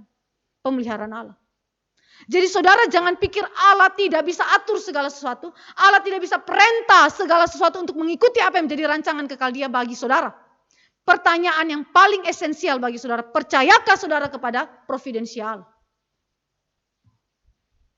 Sekarang kita masuk ke dalam aspek yang kedua daripada providensia Allah, yaitu bersifat khusus. Providensia Allah yang bersifat khusus. Saudara perhatikan di situ, providensia Allah yang bersifat khusus berarti tindakan Allah untuk memelihara dan melindungi umat pilihannya sedemikian sehingga mereka tidak akan binasa, sebaliknya di dalam Kristus memperoleh hidup yang kekal. Ini adalah prinsip yang penting. Kalau providensia yang umum itu diperuntukkan kepada semua manusia, providensia yang khusus tidak diperuntukkan kepada semua manusia, tetapi hanya kepada umat pilihan Allah dengan tujuan keselamatan. Dengan tujuan keselamatan. Saudara perhatikan, providensia khusus itu selalu didasarkan pada dekrit kekal Allah, terutama mengenai predestinasi. Allah mempredestinasikan. Apa artinya predestinasi? Allah mempredestinasikan atau menetapkan sejumlah manusia dan malaikat untuk kehidupan kekal, dan lainnya ditetapkan untuk kebinasaan kekal. Ya, saya mau bacakan ayat-ayat ini kepada saudara karena predestinasi adalah salah satu doktrin providensia Allah yang sulit diterima oleh orang Kristen pada umumnya. Tetapi jika doktrin ini diterima di dalam iman yang sejati, saudara akan mengerti apa itu kedaulatan Allah dalam hidup saudara, dan saudara semakin bersyukur kepada Allah kita. Kita lihat Kejadian pasal 25 ayat 22 sampai ayat yang ke-23. Demikian firman Tuhan.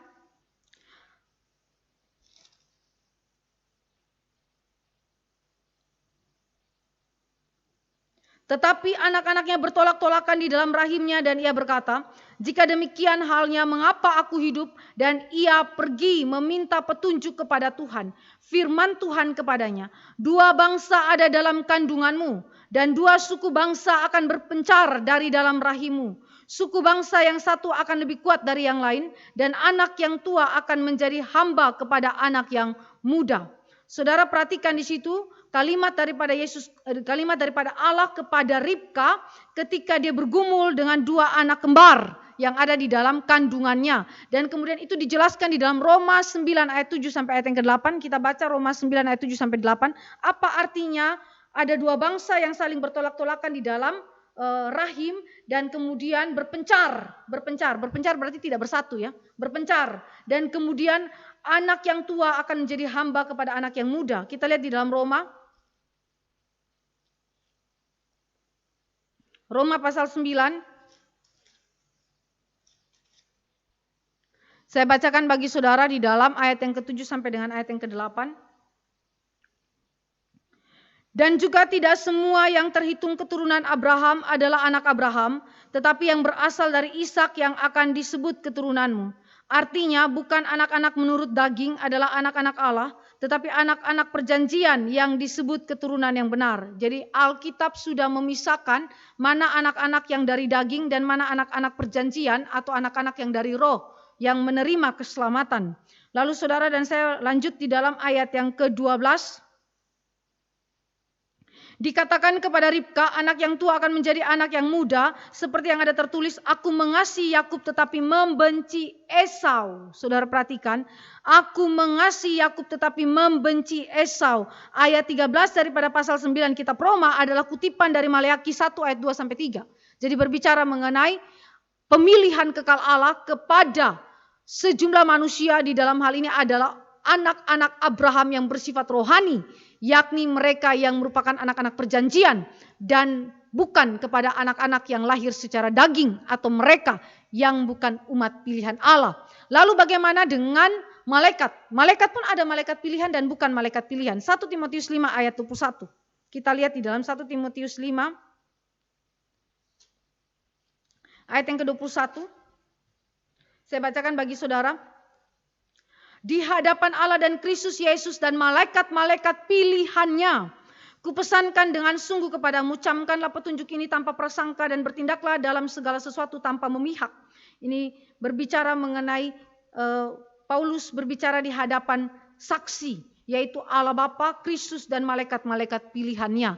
Jadi dengan demikian saudara dan saya melihat bahwa di dalam Alkitab Allah telah mempredestinasikan manusia yang dipilih Allah untuk diselamatkan dan malaikat yang dipilih Allah untuk kehidupan kekal. Walaupun demikian, objek keselamatan itu bukan malaikat. Dan juga bukan semua manusia. Tetapi objek keselamatan adalah hanya kepada manusia yang dipilih Allah sejak kekekalan berdasarkan predestinasi. Mari kita baca beberapa ayat yang menunjukkan kepada saudara bahwa memang sejak dari perjanjian lama Allah telah berbicara mengenai predestinasi, ya, atau penetapan Allah yang kita sering kenal dengan istilah kaum sisa. Kaum sisa, kaum sisa. Yesaya 10 ayat 20 dan 22.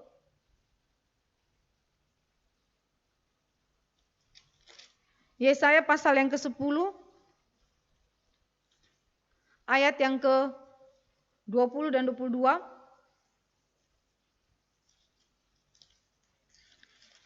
Saya bacakan bagi kita.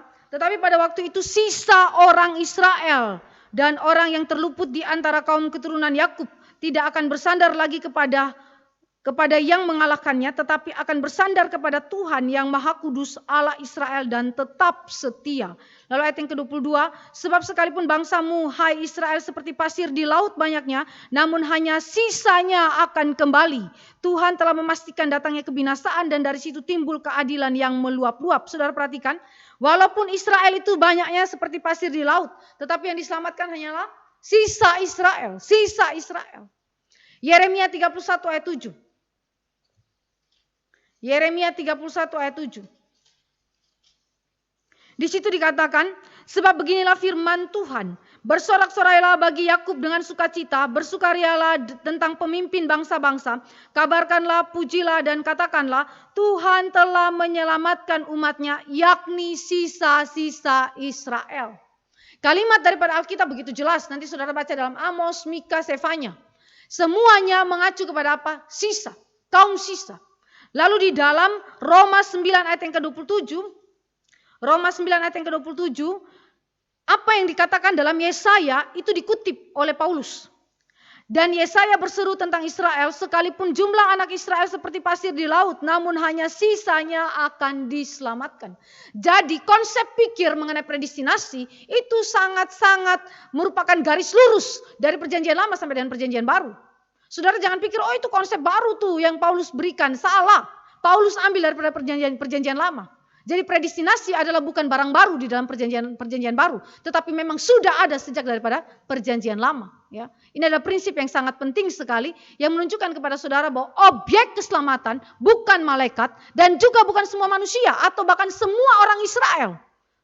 Bukan, hanyalah kaum sisa, yakni mereka yang dipilih Allah untuk diselamatkan berdasarkan ketetapan kekal Allah. Ibrani 2 ayat 16 menunjukkan hal ini juga terkait dengan objek keselamatan.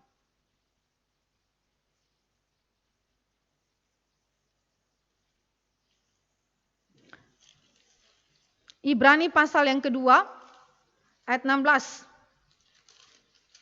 Demikian firman Tuhan. Sebab sesungguhnya bukan malaikat-malaikat yang ia kasihani, tetapi keturunan Abraham yang ia kasihani, yaitu yang diselamatkan. Clear ya saudara? Jadi Alkitab langsung mendefinisikan bagi kita. Ya. Jadi kalau saudara mau menentang providensia Allah di dalam aspek predestinasi, saudara bukan tentang hamba-hamba Tuhan. Juga bukan tentang para teolog, tetapi saudara tentang apa Allah itu sendiri yang menetapkannya bagi saudara. Jadi kesimpulan kita, providensia khusus berkaitan dengan karya keselamatan Allah bagi umat pilihan Allah saja. Dan providensia khusus memungkinkan tubuh dan jiwa manusia yang telah jatuh dalam dosa dipulihkan kembali, bahkan mengalami pemuliaan di akhir zaman. Ya, ini khusus bagi umat pilihan Allah. Jadi saudara ingat ya, di dalam providensia langsung saudara membedakan definisi yang jelas antara providensia khusus dan providensia umum. Nah, apa bukti-bukti providensia khusus bagi Israel? Bagi Israel, mari kita lihat beberapa hal yang terkait dengan providensia khusus yang Allah kerjakan di dalam kehidupan Israel yang tertera di dalam kitab Ulangan. Saudara, mulai kita lihat di dalam poin A, bukti-bukti providensia khusus Allah bagi Israel. Pertama, Allah itu menyatakan kuasanya atas kemurtatan Israel di masa lalu. Apa saja yang menjadi kemurtatan Israel di masa lalu? Saudara baca di dalam Ulangan 9 ayat 8 sampai 21. Di situ dijelaskan Musa menyebutkan kembali apa yang merupakan kemurtadan Israel. Dan istilah murtad adalah sama dengan tidak percaya. Saudara perhatikan, murtad sama dengan tidak percaya untuk selama-lamanya, seumur hidup. Dia tidak pernah percaya Allah. Nah, saudara lihat di dalam Ulangan 9 ayat 8 sampai 21 dicatat oleh Musa apa yang menjadi kemurtadan daripada Israel, penyembahan kepada anak lembu emas. Ya, tentu itu sudah dicatat di dalam kitab Keluaran juga. Dan kemudian di dalam Bilangan 25 ayat 1 sampai 8 yaitu Bilangan 25 ayat 1 sampai 18 yaitu penyembahan kepada Baal Peor. Kepada anak lembu emas maupun kepada Baal Peor. Itu dicatat ya di dalam tulisan daripada Musa dan kemudian disebutkan khususnya di dalam pasal 9 dari kitab Ulangan ayat 8 sampai ayat 21. Kemurtadan yang lain yang dilakukan oleh Israel adalah persungutan. Sungut-sungut yang hampir setiap saat dilakukan. Mulai dari mana? Keluar dari Mesir. Bersungut-sungut terus. Ya. Di dalam kalimat daripada Musa, Musa katakan bahwa sejak aku kenal kamu, sejak aku tahu kamu, memang kamu suka bersungut-sungut. Memang ini karakter ya saudara, karakter habit yang ada dalam hidup daripada bangsa Israel dan pribadi-pribadi bangsa Israel yang tidak kenal Tuhan. Tentang makanan dan minuman, itu terus ada. Sehingga Musa itu di dalam kitab Ulangan berkata, sejak aku tahu kamu, sejak aku kenal kamu, memang kamu suka bersungut-sungut. Ketiga, kemurtadan Israel terlihat dalam pemberontakan 10 pengintai dan semua orang yang tidak percaya kepada Allah karena mengikuti saran daripada 10 pengintai dan akhirnya Allah menghukum mereka dengan 40 tahun pengembaraan di padang gurun. 3 hal ini adalah dosa-dosa Israel yang disebutkan ulang oleh Musa. Disebutkan ulang oleh Musa di dalam kitab Ulangan. Untuk apa saudara? Untuk menunjukkan bahwa dosa Israel adalah menunjukkan Israel memang tidak taat Allah dan dia bukan bangsa yang adalah bangsa yang baik. Tetapi dia sama dengan bangsa non-Yahudi, bangsa yang tidak kenal Allah. Sesungguhnya Israel pun bukan bangsa yang kenal Allah. Ya, sesungguhnya Israel bukan kenal Allah. Dia bangsa yang murtad sebenarnya. Dia bangsa yang murtad. Tetapi providensia Allah di dalam aspek yang khusus, di dalam predestinasi Allah, melampaui kemurtadan Israel, melampaui keberdosaan Israel, melampaui ketidaktaatan Israel, melampaui tegar tengkuknya Israel kepada Allah. Kebaikan Allah, kasih setia Allah yang begitu agung karena perjanjian kekal yang diikatkannya dengan Israel. Maka poin B yang dikatakan di dalam kitab Ulangan adalah kuasa Allah dalam menganugerahkan keselamatan bagi umat pilihannya melalui 3 hal yang kita bisa juga lihat di dalam kitab-kitab sebelum kitab Ulangan, misalnya Keluaran dan juga Bilangan ya, juga kitab Imamat, di sana banyak tertera. Pertama, kuasa Allah dalam menganugerahkan keselamatan bagi umat pilihannya terlihat di dalam perantaraan dan doa syafaat dari Nabi Musa. Yang disebutkan dalam Ulangan 9 ayat 25 sampai 29. Saya ingin bacakan doa daripada Nabi Musa yang menggambarkan kelembutan hati Musa berhadapan dengan Israel yang tegar tengkuk ya, yang suka melawan, yang suka memberontak kepada Musa. Saya ingin membacakan bagi saudara supaya kita simak baik-baik hati Musa itu begitu agung ya, Tuhan berikan kelembutan dalam jiwa dia. Ayat 25 dari Ulangan 9. Maka aku sujud di hadapan Tuhan. Aku sujud di hadapan Tuhan. 40 hari 40 malam lamanya aku sujud. Bayangkan dia berdoa. 40 hari 40 malam karena dosa daripada Israel. Karena Tuhan telah berfirman akan memunahkan kamu. Dan aku berdoa kepada Tuhan kataku, ya Tuhan Allah. Janganlah musnahkan umat milikmu sendiri. Yang kau tebus dengan kebesaranmu. Dan yang kau bawa keluar dari Mesir dengan tangan yang kuat. Ingatlah, Israel diminta ingat. Sekarang Musa minta Tuhan ingat. Saudara, ini kalimat yang agung ya. Allah minta Israel ingat akan karya Allah. Sekarang Musa minta Allah ingat akan karya Allah. Ingatlah kepada hamba-hambamu. Kepada Abraham, Ishak dan Yakub, yaitu perjanjian kekal Allah yang sudah diikatkan dengan para patriark. Janganlah perhatikan ketegaran bangsa ini ataupun kefasikannya dan dosanya. Supaya negeri dari mana engkau membawa kami keluar, jangan berkata, sebab Tuhan tidak dapat membawa mereka masuk ke negeri yang dijanjikannya kepada mereka. Dan sebab bencinya kepada mereka, maka ia membawa mereka keluar untuk membunuh mereka di padang gurun. Bukankah mereka itu umat milikmu sendiri? yang kau bawa keluar dengan kekuatanmu yang besar dan dengan lenganmu yang teracung. Kalimat yang indah bukan? Doa yang agung daripada Musa. Yang sekali lagi merupakan tipologi daripada Yesus Kristus. Saya mau ajak kita bahwa kita lihat di dalam Kisah Rasul 3 ayat 22. Di situ dikatakan bahwa Musa mengatakan akan bangkit seorang nabi yang sama seperti aku. Dan Stefanus mengatakan bahwa nabi itu adalah Kristus. Dan di dalam Ibrani 5 ayat 7 sampai 9 mengungkapkan bahwa nabi itu yaitu Yesus Kristus yang adalah Tuhan dan Juru Selamat kita. Dia berdoa syafaat bagi kita. Saya mau ajak kita lihat Ibrani pasal yang kelima ayat 7 sampai ayat yang ke-9. Demikian firman Tuhan. Dalam hidupnya, yaitu hidup Yesus Kristus sebagai manusia, ia telah mempersembahkan doa dan permohonan dengan ratap tangis dan keluhan kepada Dia yang sanggup menyelamatkannya dari maut. Dan karena kesalehannya ia telah didengarkan. Dan sekalipun ia adalah anak, ia telah belajar menjadi taat dari apa yang telah dideritanya.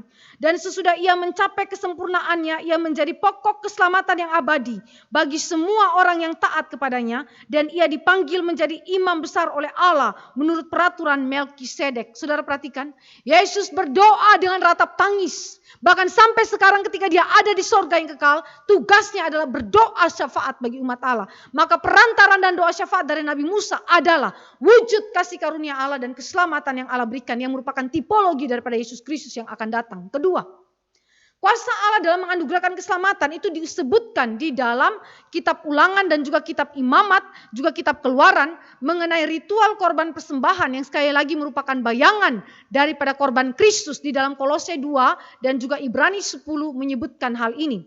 Dan di dalam ritual korban persembahan ada 3 hal yang dibicarakan. Fakta mengenai keberdosaan manusia dan akibatnya yaitu kematian, maut yang dimana manusia tidak mampu melepaskan diri daripadanya. Dan yang kedua, bicara mengenai kebutuhan akan keselamatan.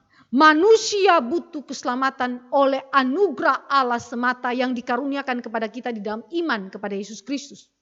Dan ketiga, mengenai korban substitusi. Ada korban penggantian yang merupakan gambaran daripada pembenaran yang Allah berikan secara imputasi.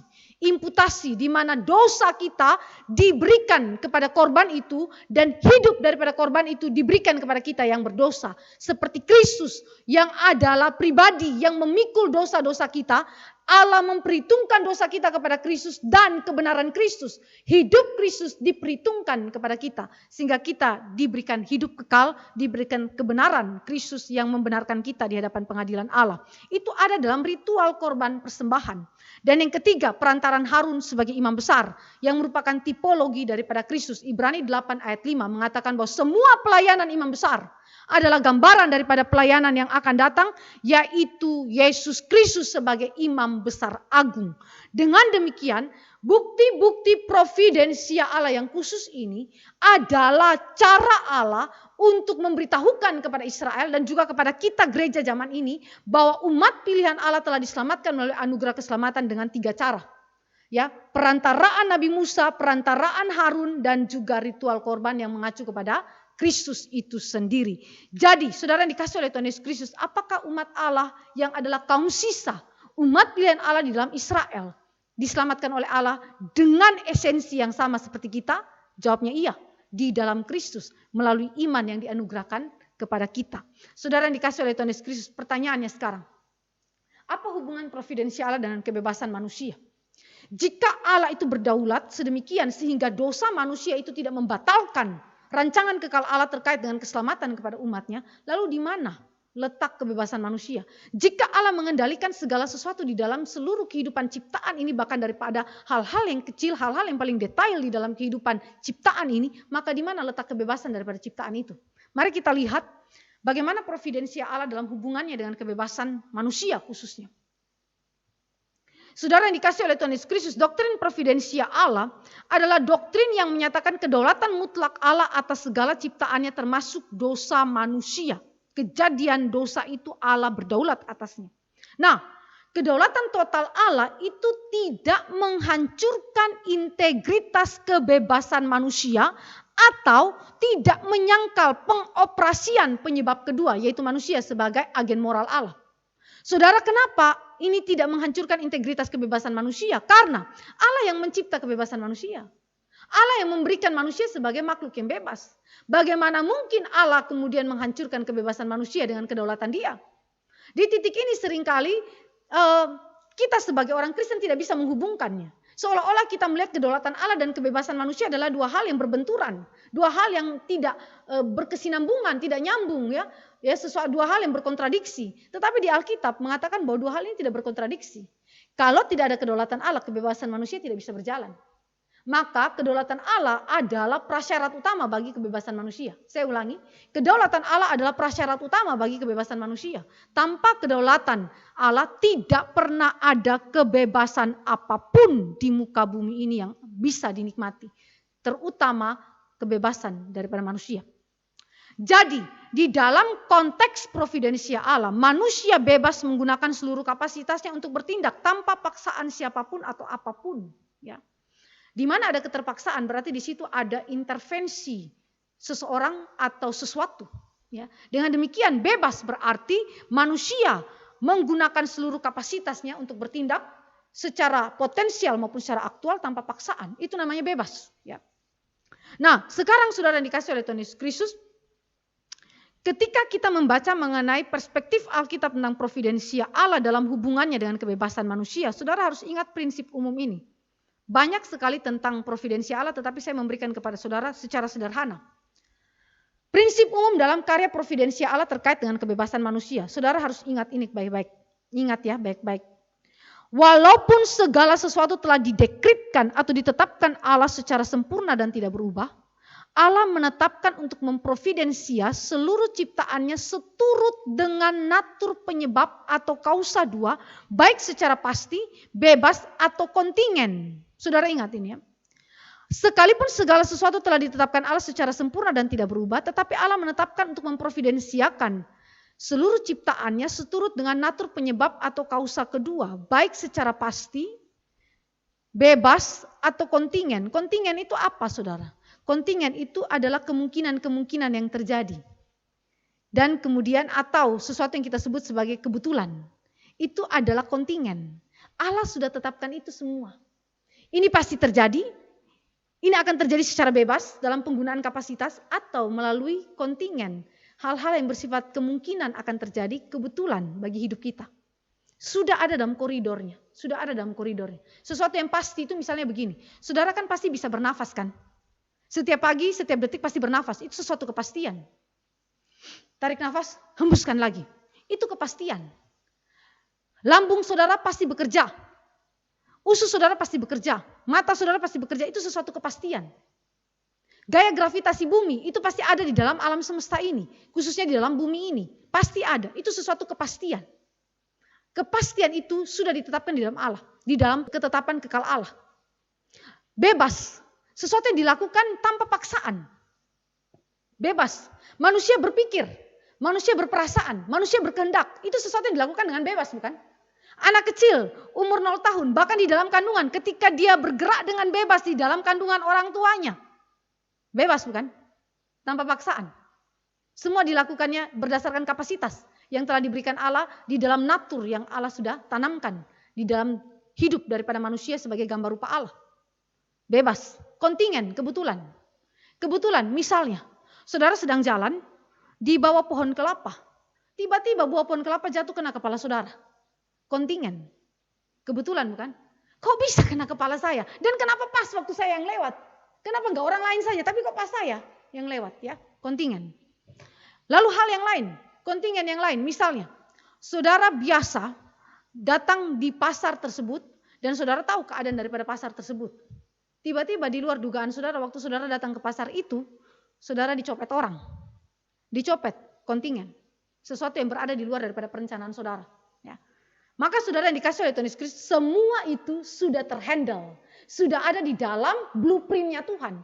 Sudah ada di dalam ketetapan kekalnya Tuhan. Ya. Jadi bagi Allah tidak ada yang kebetulan tentunya. Hanya bagi kita saja kebetulan karena kita tidak maha tahu dan kita tidak maha kuasa. Nah sekarang saudara apa perbedaannya penciptaan dan providensia Allah? Kenapa providensia Allah atau pemeliharaan Allah perlu ada? Saya mau tunjukkan dua macam perbedaan antara penciptaan dan juga pemeliharaan atau providensia. Penciptaan adalah tindakan Allah menjadikan ada semua yang sebelumnya belum pernah ada. Ex nihilo, dari tidak ada menjadi ada. providensia adalah menyebabkan atau melanjutkan terusnya keberadaan apa yang telah dijadikan Allah. Ya. Jadi providensia melanjutkan atau menyebabkan terus beradanya apa yang telah dijadikan ada. Ya. Dalam penciptaan tidak ada kerjasama antar makhluk ciptaan dengan sang pencipta. Allah tidak bertanya kepada kita, mau nggak engkau diadakan? Coba diskusi dulu, ambil keputusan dulu. Nggak bisa. Penciptaan itu tidak ada kerjasama di sana. Saudara dicipta oleh Allah. Otomatis saudara tidak akan bertanya ataupun Allah tidak bertanya minta persetujuan daripada saudara. Tidak ada itu ya. Tapi di dalam providensia ada kebersamaan antara kausa pertama yaitu Allah dengan kausa kedua yaitu makhluk yang bermoral. Dalam hal ini manusia yang diciptakan dan malaikat yang diciptakan disebut sebagai agen moral Allah.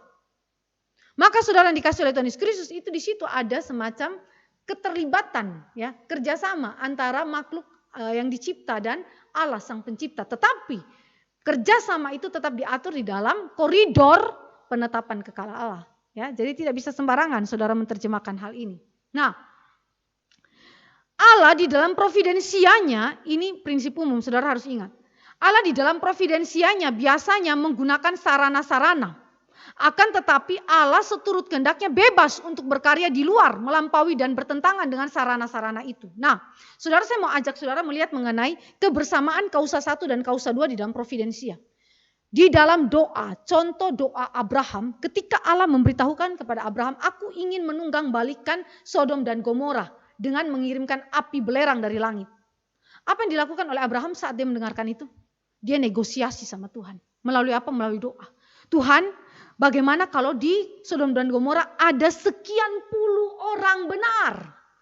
Sampai terakhir tinggal 10 orang, dia negosiasi. Dan apakah ada 10 orang benar di dalam Sodom dan Gomora?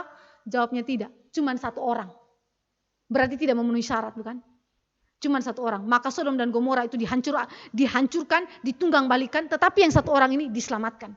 Ya, Allah mendengar doa daripada Abraham, tetapi doa Abraham adalah doa yang bersesuaian dengan ketetapan Allah. Memang Allah menetapkan Lot untuk diselamatkan, lalu Allah menggerakkan Abraham untuk berdoa. Ya, jadi doa adalah hasil gerakan daripada Allah untuk berbicara kepada Allah. Jadi saudara jangan berpikir bahwa kita berdoa Allah dengar maka kita hebat. Jangan salah. Keinginan, kemauan, kehendak, pikiran untuk berdoa saja datang dari Tuhan. Itu berarti seluruh doa yang bersesuaian dengan kehendak Allah adalah bagian dari rancangan kekal Allah. Jadi tidak ada kemegahan manusia di dalamnya. Saudara, itu adalah contoh di mana providensia Allah melibatkan manusia di dalamnya. Tetapi sekalipun demikian antara kausa 1 dan kausa 2 ketika bekerja sama semuanya harus ada dalam kerangka penetapan kekal Allah. Ya, itu tadi saya contohkan bagaimana Abraham itu berdiskusi dengan Allah dalam doa dia. Nah, saudara perhatikan di dalam prinsip yang lain adalah Allah mempergunakan sarana-sarana yang ada, tetapi Allah bisa melampaui sarana-sarana itu. Allah mempergunakan sarana-sarana itu apa saja? Kausa kedua itu di dalam hal ini.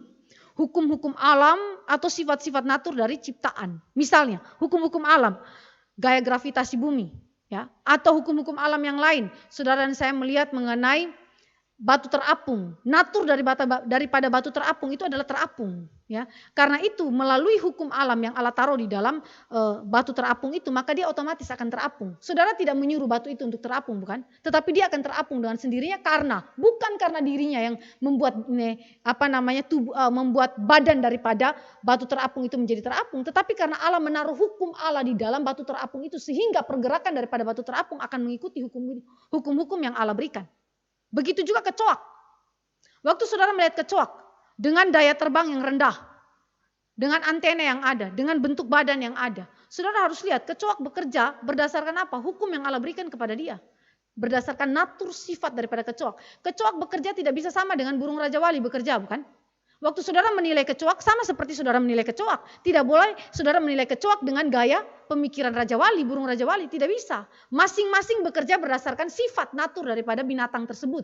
Begitu juga manusia.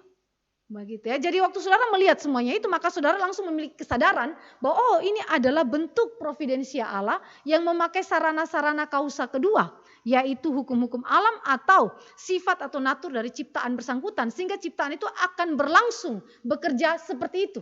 Ya. Jadi itu berarti saudara yang saya katakan yang detail saja Allah atur.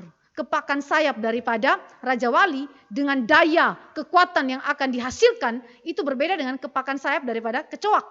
Begitu dengan daya kekuatan yang ada. Nah sekarang saudara, Allah bebas menangguhkan hukum-hukum dan penyebab-penyebab ini seturut kehendaknya. Artinya Allah bisa melampaui, bekerja melampaui atau bertentangan daripada hukum-hukum yang Allah buat. Misalnya mujizat. Mujizat adalah bukti karya Allah yang melampaui sarana-sarana kausa kedua. Saudara bisa sebutkan banyak hal, mujizat yang Yesus kerjakan maupun mujizat yang terjadi di dalam perjanjian lama yang membuktikan bahwa Allah memprovidensiakan segala sesuatu dengan cara kerja yang melampaui hukum-hukum kausa kedua. Nah, saudara setelah kita belajar mengenai hal ini masalahnya ada keberatan. Keberatan terhadap providensial dan konsep prinsip umum yang saya berikan secara alkitabiah ini.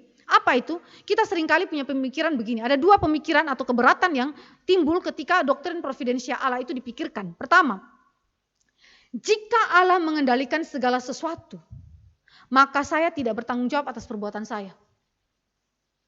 Jika Allah menetapkan dosa, bahkan Allah mengendalikan dosa, berarti Adam dan Hawa tidak bertanggung jawab terhadap dosa. Dan semua manusia tidak bertanggung jawab terhadap dosa. Ya. Itu adalah keberatan. Saya tidak bertanggung jawab terhadap perbuatan saya. So saya buat aja sebebas-bebasnya. Toh yang nanti bertanggung jawab kan Tuhan Allah, bukan saya. Kenapa saudara? Karena dia punya asumsi dasar demikian. Jika Allah mengendalikan tindakan manusia, maka dialah yang memaksa kita untuk melakukan kehendaknya. Tidak peduli apakah kita menginginkannya atau tidak. Ya. Tidak peduli kita menginginkannya atau tidak. Allah paksa kita untuk lakukan itu. Ya, itu berarti ketika Hawa memang menginginkan untuk makan buah itu dengan segala analisanya, itu gara-gara Tuhan Allah, maka Hawa dan Adam tidak perlu bertanggung jawab. Ya. Ini keberatan pertama ya saudara, keberatan pertama terhadap kebebasan manusia dalam relasi dengan providensia Allah. Keberatan yang kedua, jika Allah mengendalikan segala sesuatu, maka tidak peduli apapun yang saya lakukan, hasilnya akan tetap sama. Tidak usah berdoa. Toh saya berdoa pun hasilnya akan sama kok. Yang Tuhan inginkan kok yang terjadi. Bukan doa saya. Clear ya saudara. Maka saya nggak usah berdoa. Jika Allah mengendalikan segala sesuatu maka tidak peduli apapun yang saya lakukan hasilnya akan tetap sama. Ya. Saudara ini berarti, kalimat ini berarti di satu pihak saudara mengakui adanya dekrit Allah.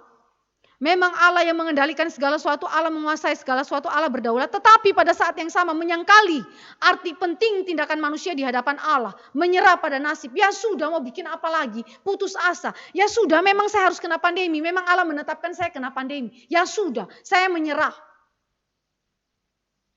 Tidak ada tanggung jawab di dalamnya. Ya.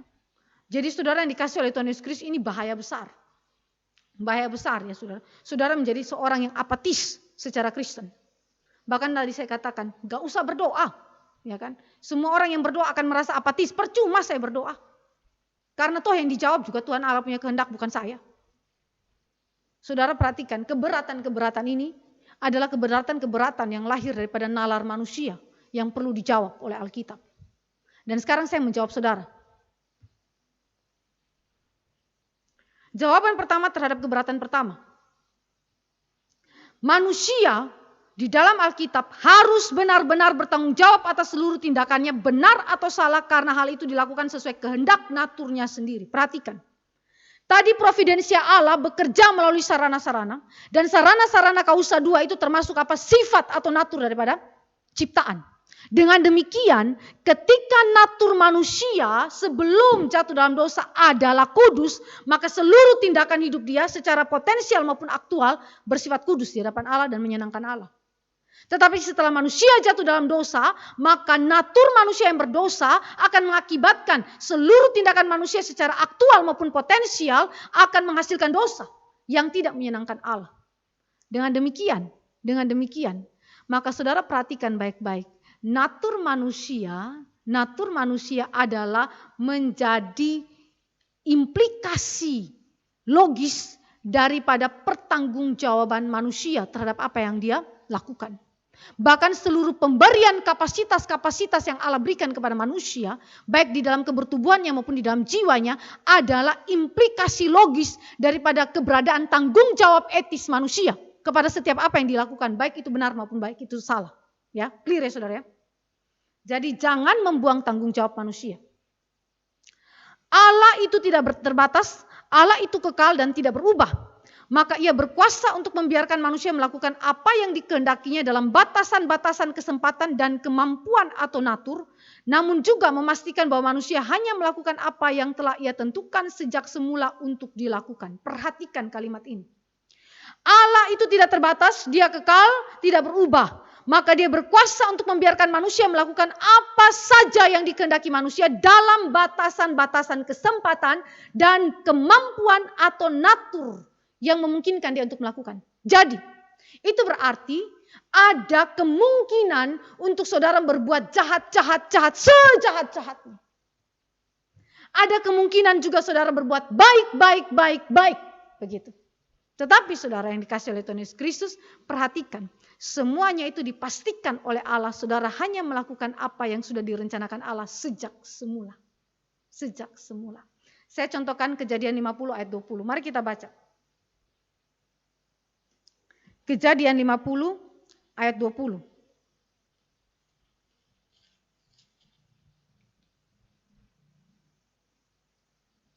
Memang kamu telah mereka-rekakan yang jahat terhadap aku, tetapi Allah telah mereka-rekakannya untuk kebaikan, dengan maksud melakukan seperti yang terjadi sekarang ini, yakni memelihara hidup suatu bangsa yang besar. Saudara perhatikan di situ, ada dua hal yang diungkapkan di situ. Kamu mereka-rekakan yang jahat. Implikasinya manusia bebas menggunakan seluruh kemampuan natur dia, berdasarkan natur dia untuk melakukan apa yang diinginkan hatinya, yaitu berbuat jahat. Di sisi yang lain, Allah mereka-rekakannya untuk kebaikan. Ada kedaulatan Allah yang melampaui seluruh maksud jahat daripada 10 orang daripada saudara Yusuf. Dan maksud baik Tuhan itu adalah apa?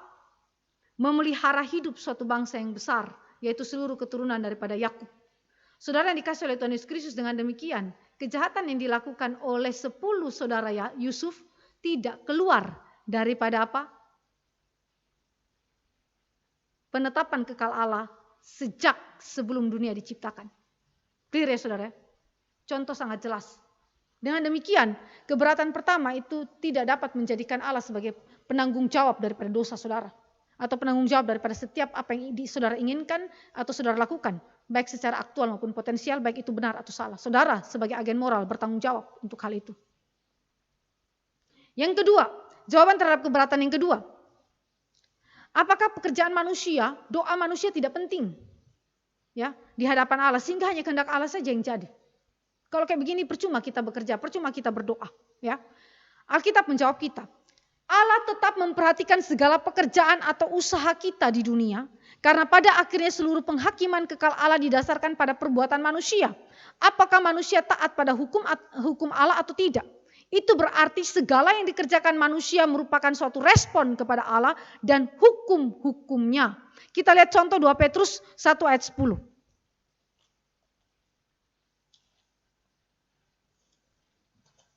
2 Petrus 1 ayat 10.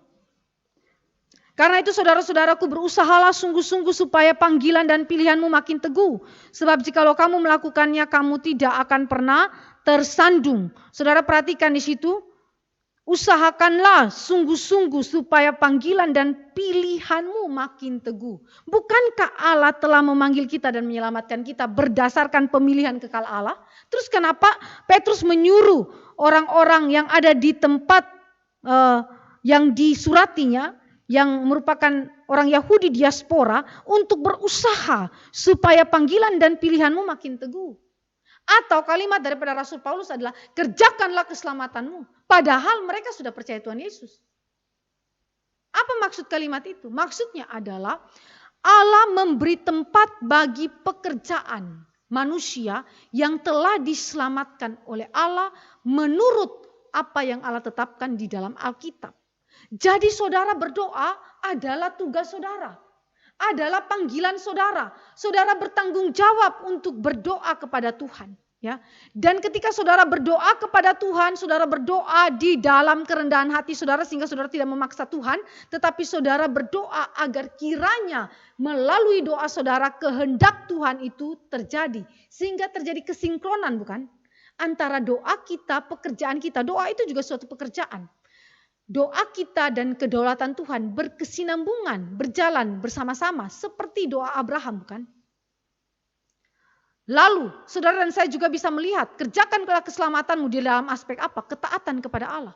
Jika Allah sudah menyelamatkan kita, nggak usah lagi taat kepada Allah. Toh pasti kita masuk surga kok. Saudara berdosa sama Tuhan. Alkitab berkata bahwa kita bukan antinomian. Kita bukan anti hukum. Justru di dalam kitab Roma kita diselamatkan. Supaya apa? Kita tunduk di bawah hukum Kristus. Yaitu hukum yang memampukan kita untuk menaati kehendak Allah di dalam kasih karunia Allah. Hukum Kristus itu adalah hukum kasih karunia. Begitu. Jadi oleh anugerah Allah kita dimampukan untuk taat kepada Allah. Dengan demikian saudara, di dalam teks ini kita melihat bahwa tidak sia-sia saudara melakukan pekerjaan-pekerjaan iman saudara di dalam ketaatan saudara kepada Kristus karena Roh Kudus yang sudah melahirbarukan saudara. Itu adalah sesuatu yang baik, sesuatu yang memuliakan Tuhan, yang kemudian nanti mendapatkan upah di sorga. Jadi saudara yang dikasih oleh Tuhan Yesus Kristus, jangan saudara menjadi orang Kristen yang putus asa, apatis di dalam doa-doa saudara. Ketika saudara berdoa dan terlihat Allah seolah-olah tidak mendengarkan saudara, jangan khawatir. Karena ketika dia diam pun dia sedang mendengarkan saudara. Saya ulangi, ketika Allah diam pun dia sedang mendengarkan saudara. Dia mendengarkan saudara tidak harus dengan dia melakukan hal-hal yang terlihat pergerakannya. Tetapi ketika dia diam pun dia sedang mendengarkan doa saudara. Terakhir, dengan demikian providensia Allah adalah doktrin yang memuliakan Allah. Seluruh ciptaan dan juga umat pilihan Allah secara khusus itu adalah orang-orang yang nanti kemudian memuliakan Allah di dalam seluruh kehidupan dia. Kita lihat ya, saya kasih secara sekilas di situ, providensia umum adalah pengaturan Allah atas seluruh alam semesta sebagai satu kesatuan dan diberikan kepada seluruh ciptaan tanpa kecuali. Saudara lihat di dalam Matius 5 ayat 45, dan itu pekerjaan dia begitu banyak ya. Ini saya ringkaskan kepada saudara. Seluruh alam semesta atas dunia fisik, atas semua kegiatan bangsa-bangsa yang ada di dunia ini, atas binatang, atas kelahiran, atas hidup manusia, atas keberhasilan dan kegagalan manusia, atas hal-hal yang tampaknya tidak sengaja ataupun tidak penting. Semuanya itu adalah bagian daripada providensia Allah dan bagi kemuliaan Allah. Ya. Saudara ingat ini semua adalah kesimpulan kita, ringkasan kita daripada providensia Allah tadi. Dan providensia Allah yang khusus. Sekali lagi saya ulangi, pemeliharaan Allah terhadap setiap orang yang secara istimewa berhubungan dengan Allah sebagai anak yang hanya diberikan kepada umat pilihannya dalam melindungi umatnya dan memenuhi seluruh kebutuhan umatnya, dalam memberikan jawaban terhadap doa, dalam memberikan anugerah dan pertolongan pada saat atau keadaan yang sangat kritis, maupun dalam memberikan keselamatan, terutama ini ya, memberikan keselamatan dan segala berkat di surga bagi umatnya melalui Yesus Kristus yang akan datang ke dunia. Jadi semua providensia Allah ini pada akhirnya bermuara kepada satu poin, kemuliaan bagi Allah. Dan itu yang dialami oleh Israel. Providensia umum dan providensia khusus. Kiranya firman Tuhan hari ini membawa engkau dan saya mengingat satu hal di masa lalu dan tidak melupakannya. Yaitu providensia Allah secara umum dan secara khusus dalam hidup kita. Ingat selalu. Dan ucaplah syukur kepada Tuhan dan jangan khawatir akan hari hidup kita. Karena sebagaimana dia telah peliharakan kita di masa yang lalu, hari ini dan hari esok pun dia akan peliharakan kita. Kiranya firman Tuhan hari ini boleh menguatkan iman kita. Mari kita berdoa. Bapa di dalam kerajaan sorga, kami datang kepada Tuhan, menaikkan syukur untuk kasih karunia Tuhan pada hari ini, di mana kami belajar mengingat akan masa lalu, dan terutama providensia Allah secara umum dan khusus di dalam kehidupan kami, yang kadang-kadang kami lupakan ketika kami mengalami pergumulan-pergumulan berat dalam hidup kami, sehingga hidup kami seringkali tertutupi oleh bayangan-bayangan penderitaan itu, dan kami tidak melihat terangnya pemeliharaan Allah, terangnya kasih karunia Allah yang hidup dalam kehidupan kami. Karena itu kami berdoa kepada setiap kami yang telah mendengarkan firman. Kiranya Roh Kristus menjamah hati kami, mengubahkan konsep berpikir kami, dan memberikan kepada kami lagi keteguhan iman kepada Kristus sebagai Tuhan dan Juru Selamat kami yang memimpin kami dengan karya providensia yang umum dan yang khusus dalam hidup kami. Dalam nama Yesus Kristus Tuhan kami berdoa. Amin.